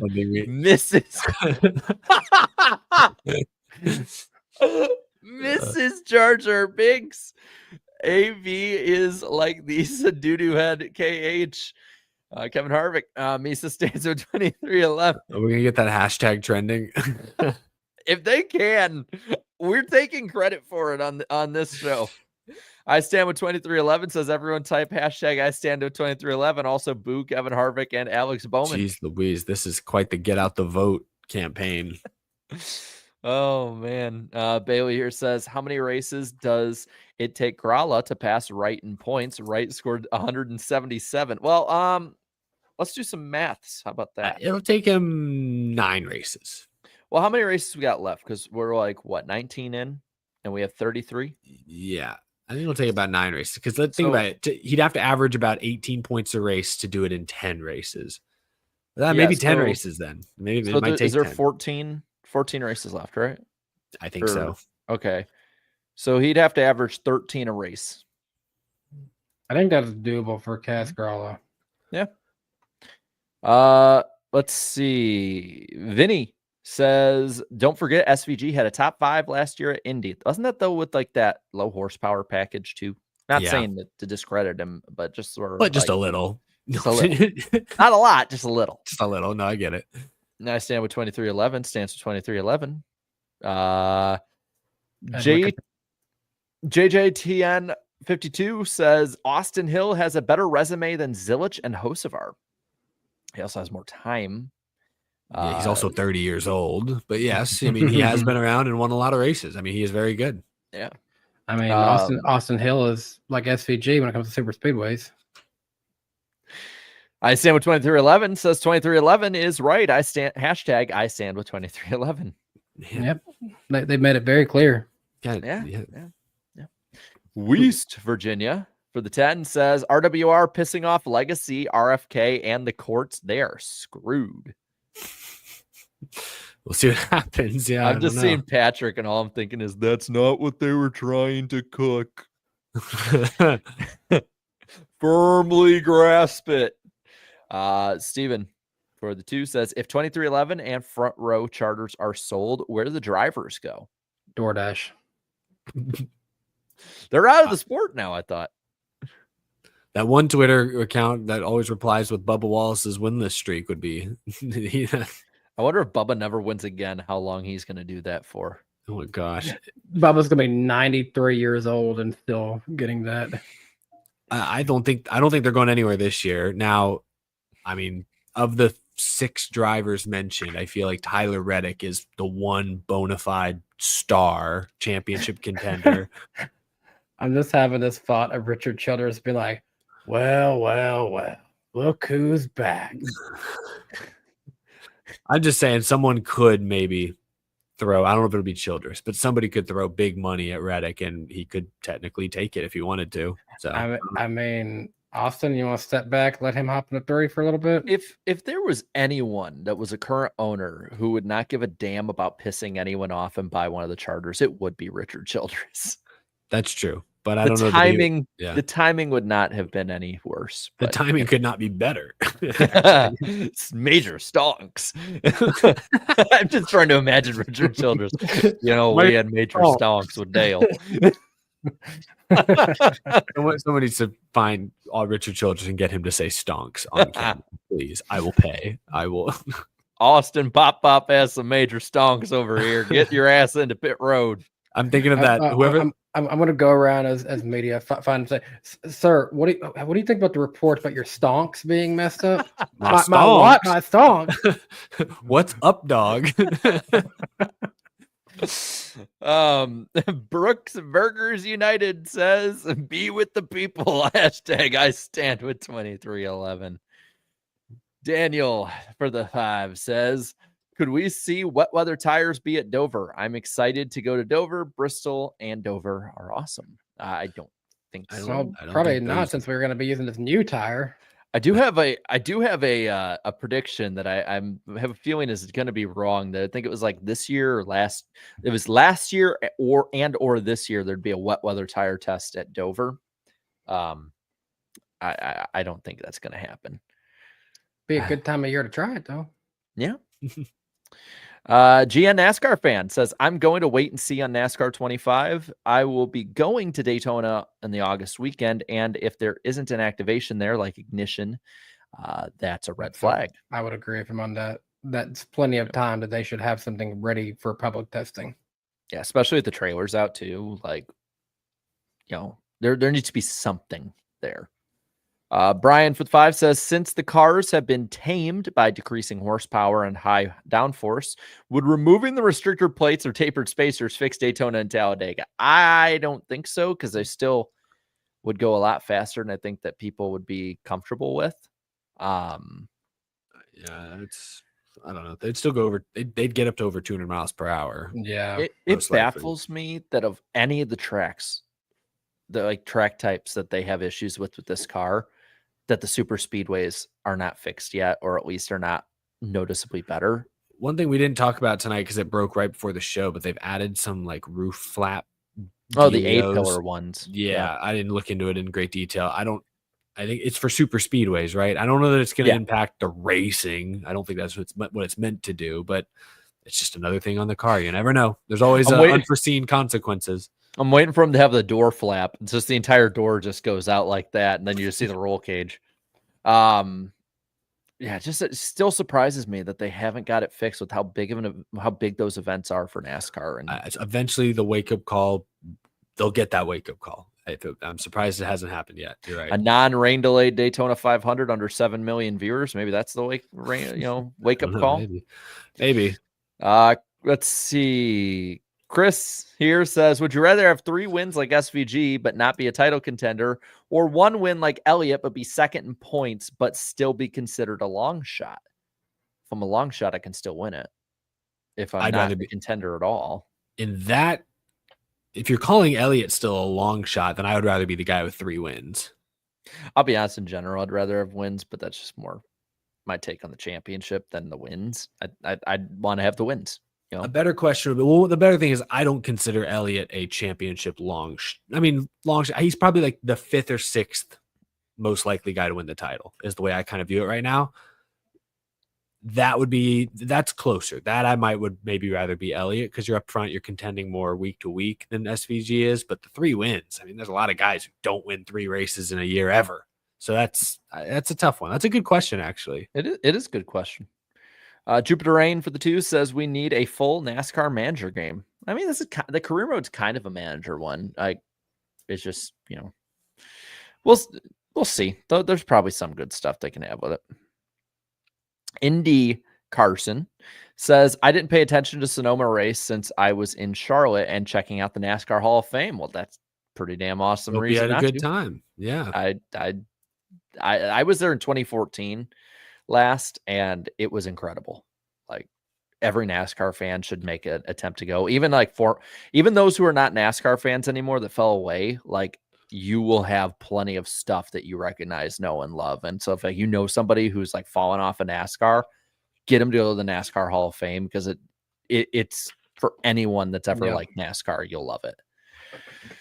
Daniel here says Larson needs to get back to leading laps and winning races. I'm a Larson fan, and the Indy 600 is the Indy 600 double is in the past. They need to move forward. Dover will be a turning point. They have been a little off. I'm not worried just yet. Like, I don't think Dover is a track you're going to see him bounce back at. It's just not always been his track per se. He has a lot of speed and leads laps. He just never can get the wins, really. That's his issue. The thing, the last few weeks, it's been 3 road courses, one of which he was wrecked when it was in the rain, and then we had an Atlanta race. Like, it's just been some weird tracks. I think we're getting back to some basics, and he'll be good. Yeah. Indy Carson says, maybe I'll do the same for Indy in person. Basically, if a driver I don't cheer for is leading, like Larson, Heim, or Zilich, IMS Museum is calling my name since I can go there while the race is going. That's another cool one. I know they've remodeled it. We'll have to go back. I do think you stand a good shot at being in there, because Larson will probably be a favorite for that one. Let's see. Daniel here says, how does starting position work if it's a rain out for qualifying? I'm assuming is what it means. I think it'd be based on like that system of like points, last finish, stuff like that. They'll figure it out. I just don't get why we just don't do owners points at this point with rain out ones. It just makes more sense. Gridflow says, if iRacing is just Papyrus, then make a new NR 2003. A lot's changed since then. I think that's the issue. Rouser says, I want Ultimate Team mode with microtransactions. I think you're on an island. Daniel says, hope NASCAR can do an event for just pole winners. Well, they used to do that with the Clash. I still call it the Sprint Unlimited. Just kidding. Ooh, this is a good one. Crash Travels USA for the 5 says, ignoring second dates, if you had to remove 3 tracks from the Cup schedule, what would they be, and what would you replace them with? Oh, man, that's a big question. It's a good one, though. Yeah, I mean, three tracks from the Cup schedule. God, that's a good question. I have one. I'm trying to think of the other 2. The problem is, it's like I don't really like this track, but I respect that it has a loyal fan base. It's in a good market or region, so it's like there's a lot of thought that goes in. I'm trying not to be selfish with my reasonings. I feel bad, but it doesn't really do much for me. I'd be okay saying bye-bye Gateway. I'll be honest. This is a good example. You need to be. This is a selfish question. Like, if it's you. Okay. Like, okay. It's just guys. that I don't like. Okay. Well, yeah. I'm with Danny. I don't think Gateway is a great looking track. It brings in a huge crowd though, so that's why I'm hesitant. But if we're ignoring that part, I'd probably say Gateway. I'd probably say Sonoma, and I would probably say, can I say the Roval, and I'd replace it with a 400-mile oval race? I think that counts. Yeah, I'll get mine here. I'd probably do that. I'll go Chicago for Chicagoland, because we're being selfish, and we all know. Fair enough. I will replace the Roval with the Charlotte Oval, and then I'll replace Phoenix with Montreal. I mean, if we have to get rid of 2, I don't know if I add another one, but that's where I'm going. Like, I don't know what tracks I'd replace with. I would get rid of Gateway.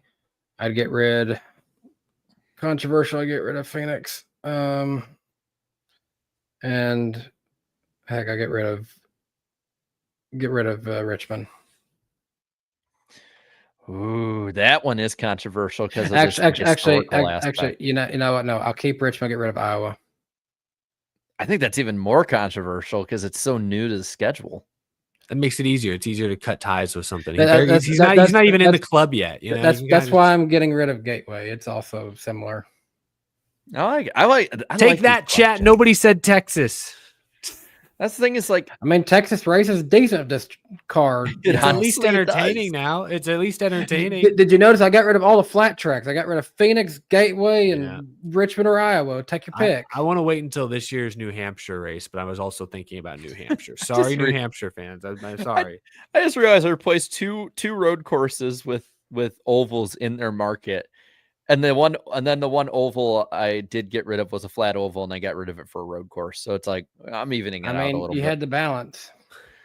After this year's race, I think Pocono's back in the discussion. I know it kind of it fell into good graces for people, but now Pocono's once again looking like a bottom tier track. Just saying. It's a car. It's everything. It's a car. It's everything. You're right. It's stages. But the crowd was very nice, though. Oh, that's the hard part, Danny. Like the Gateway crowd's amazing. The Phoenix races are boring, but the facility, the town is all great. It's so hard. This is such a hard question. I will say, of all of them that we said, the Roval audience, I don't care what the homers say that live in the suites and all of the industry people. The Roval attendance sucks.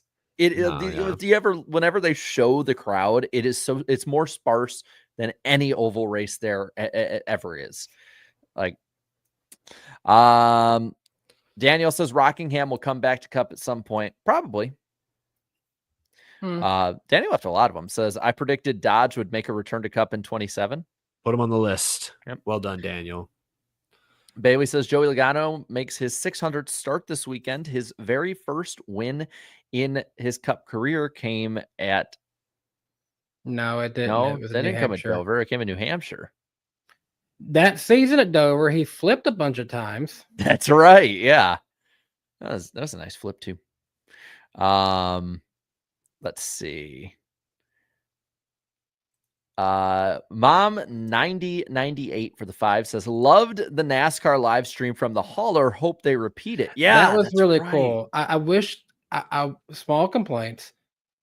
The camera quality was pretty bad at a lot of points, and I wish, kind of like how if you ever watched the storm chasers who are out chasing tornadoes, I wish they would do something to put their location and where it's at so I get some more context. Especially, I checked in on it late at night and I'm like, I don't even know where I'm at. It's just a black highway at this point. Did you see how many people though were watching when it got like to a lot of people 11,000. Wow, well, that's cool. Yeah, I mean it was nuts. Okay. What Brony 24 ever said, it was a test. I get it, it's a test. A lot more to improve on it. I'd love if they did it like all the time. Now, granted, I mean, like, pretty boring if it's like, hey, let's go from Rockingham to Charlotte. This isn't necessarily something new either. I forget who it is. There's a guy on YouTube who is a hauler driver for one of the teams, and he's been live streaming his drives for a while now. Oh, what's his name? Yeah, no, I know who you're talking about. I met him. He's an interesting guy. I think he was doing it for Live Fast actually for a little bit. And I'm blanking off his name off the top of my head, but I'll have to go through my YouTube history. Is this who he's talking about? Captain Ron? Is that who? Yes. Thank you. Bailey says Adam Alexander is my underdog. Zachary Shrule, who races in the iRacing side. This guy has the best voice, and it fits the Fitness Grand Pacer test as a multi-stage anaerobic capacity test. Looking forward to going to Dover this weekend. Tire strategy could get interesting. It could, especially with the new tire. But I will say, he has he does the perfect imitation. Like the voice, everything is just the cadence. Everything he does with this is perfect. I wish I could like have it. Maybe I'll have him like send me an audio clip so I can show you guys next week or something. Like it's absolute perfection. Ross Crash Stain says, "Go Alex Bowman." Hashtag I stand with Steve Phelps. What is Steve Phelps is like? I don't know why they would sue NASCAR like 2311 in front row, and like. I know he can't say like he knows, but it's like Come on, Steve. Steve. Steve. Daniel says if they do use wet tires, it'd be the most excitement for TNT other than Atlanta, or it would be like the Coke 600 last year with Fox, the moist track. Hunter X and Fishing said Tony Stewart in his prime is the greatest road racer of all time. Not even shitty underwear could keep him from winning back then. That is true. I'll say, like, so it's been so long since Tony Stewart was actually competitive on a regular basis. I mean, 2012 was really the last time he was competitive week in and week out. Like, people forget just how damn good Tony Stewart was. Like, I feel like because of the way Stewart Haas ended, because of how long it's been, because of how his career ended, I feel like a lot of people overlook Tony Stewart as like one of the greatest ever. I mean, even then, what he did in SRX in a short time, what he's done adjusting the NHRA. Yeah. I mean, I like the joke of like the poopy underwear and all that. Like, he won that race, but I mean, nothing could stop Tony Stewart when he was on. He used to be as intimidating at dirt tracks as Kyle Larson is today. Now, if Kyle Larson shows up today, your toast, might as well give up. They said the same thing about Tony Stewart. If he would show up, oh, it's over. I'm not winning this. Zach left another one here. Fun fact, Martin Truex Jr. won 3 times on Monday at Dover. I was in attendance in 2007 and 2023. Monday Martin comes from, yep. I remember that 2007 one because it was so stupid. It was my last day of school. We had a half day on a Monday. That was our last day of school in 2007. It was the dumbest damn thing. That 2007 race, kind of a sad note too, but that was also the same day they announced, I believe it might have been the exact same day it happened, but it was the same day that Bill France Jr. passed away, because they announced it on the broadcast. And it's a big, big deal at the time. I remember it as a kid just watching because the race was going by the time I got home from school. Seth says, what do you think would be the chance we get a new West Coast swing with Phoenix, Vegas, Portland, and possibly San Diego? I think the issue is Portland side of it. Definitely not Portland. That's like making another West Coast swing going that far up north then. Well, and two, I mean, Portland. the weather that time, like if it couldn't be early in the year, and then you couldn't get the deserts later in the year, really, with like Phoenix and Vegas. Like, it was already bad enough when it was 100 degrees and they raced out there in September in Vegas. Could you imagine like the time Portland would be good? It'd be probably like 105, 110 out. Like, I feel like the San Diego, Vegas, Phoenix would work well. And maybe if you found a way to throw in Sonoma, maybe you could make that work. Yeah. I don't know. I like the West Coast swing. It was, golly, imagine the scenario where we start off with 2 road courses at the start that early, and SVG also somehow gets lucky drafting and wins a 500. Just goes on a freaking tear. I mean, that'll do it though. That'll do, pig. That'll do. No, it won't.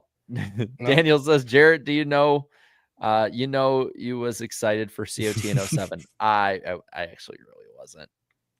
I don't even remember what my opinion of it was. Back in 07, I didn't like tune in to as much like NASCAR news or anything like that. And all of a sudden, I just turned on my TV at Bristol, and I'm like, because I knew, oh, they're racing in Bristol here in Tennessee. Let's turn that on.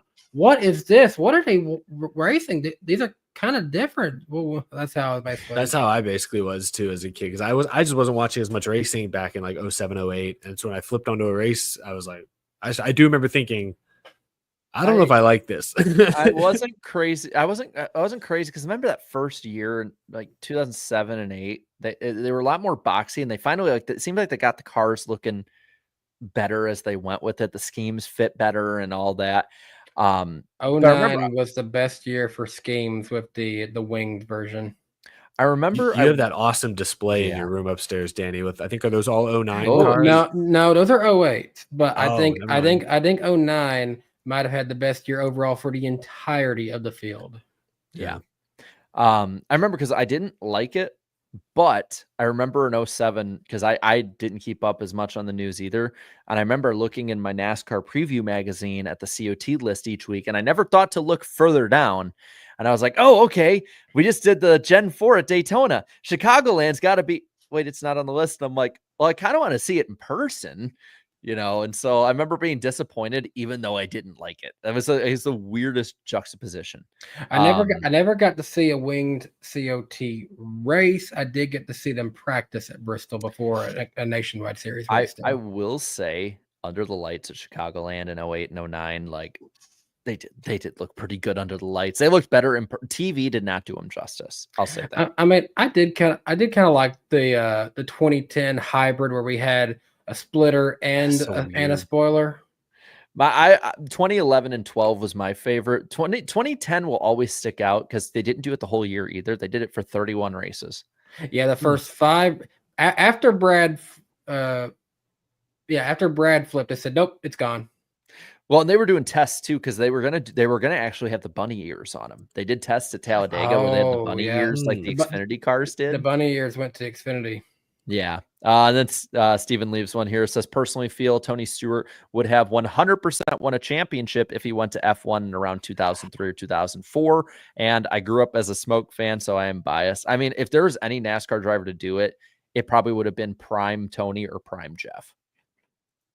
That's fair. Yeah. All right. Now I think we're done. All right. So thank you guys for sitting through the gauntlet. There's so much stuff to go over tonight. Next week we'll be on Danny's channel, July the 23rd, 8 p.m. Eastern time, Wednesday night. Should be a ton of fun. And Spencer's asking him to spam monkeys because a monkey. Monkey! That has to be the meme every time we go to a road course. So yeah, we will be live next Wednesday on Danny's channel. Should be a lot of fun. I've never been too good when it comes to getting off these things. Thanks for watching, y'all.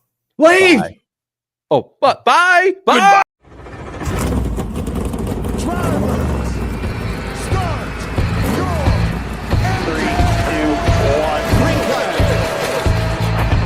Started off right now. Right on, come on. Clean outside. 3 wide, 3 wide. Unbelievable. Green playing, we're going. I like the aggressive. We probably got the green car. You can go to all those guys up there, they can suck it. What we're about to do is not a good idea. All good. What is he doing? You gotta be kidding me. Half the pack is flying apart. It's so nice to see us a lot. Oh, pack of cars come piling in as well. Come in the light. Hello. Come back, caught him. That was incredible.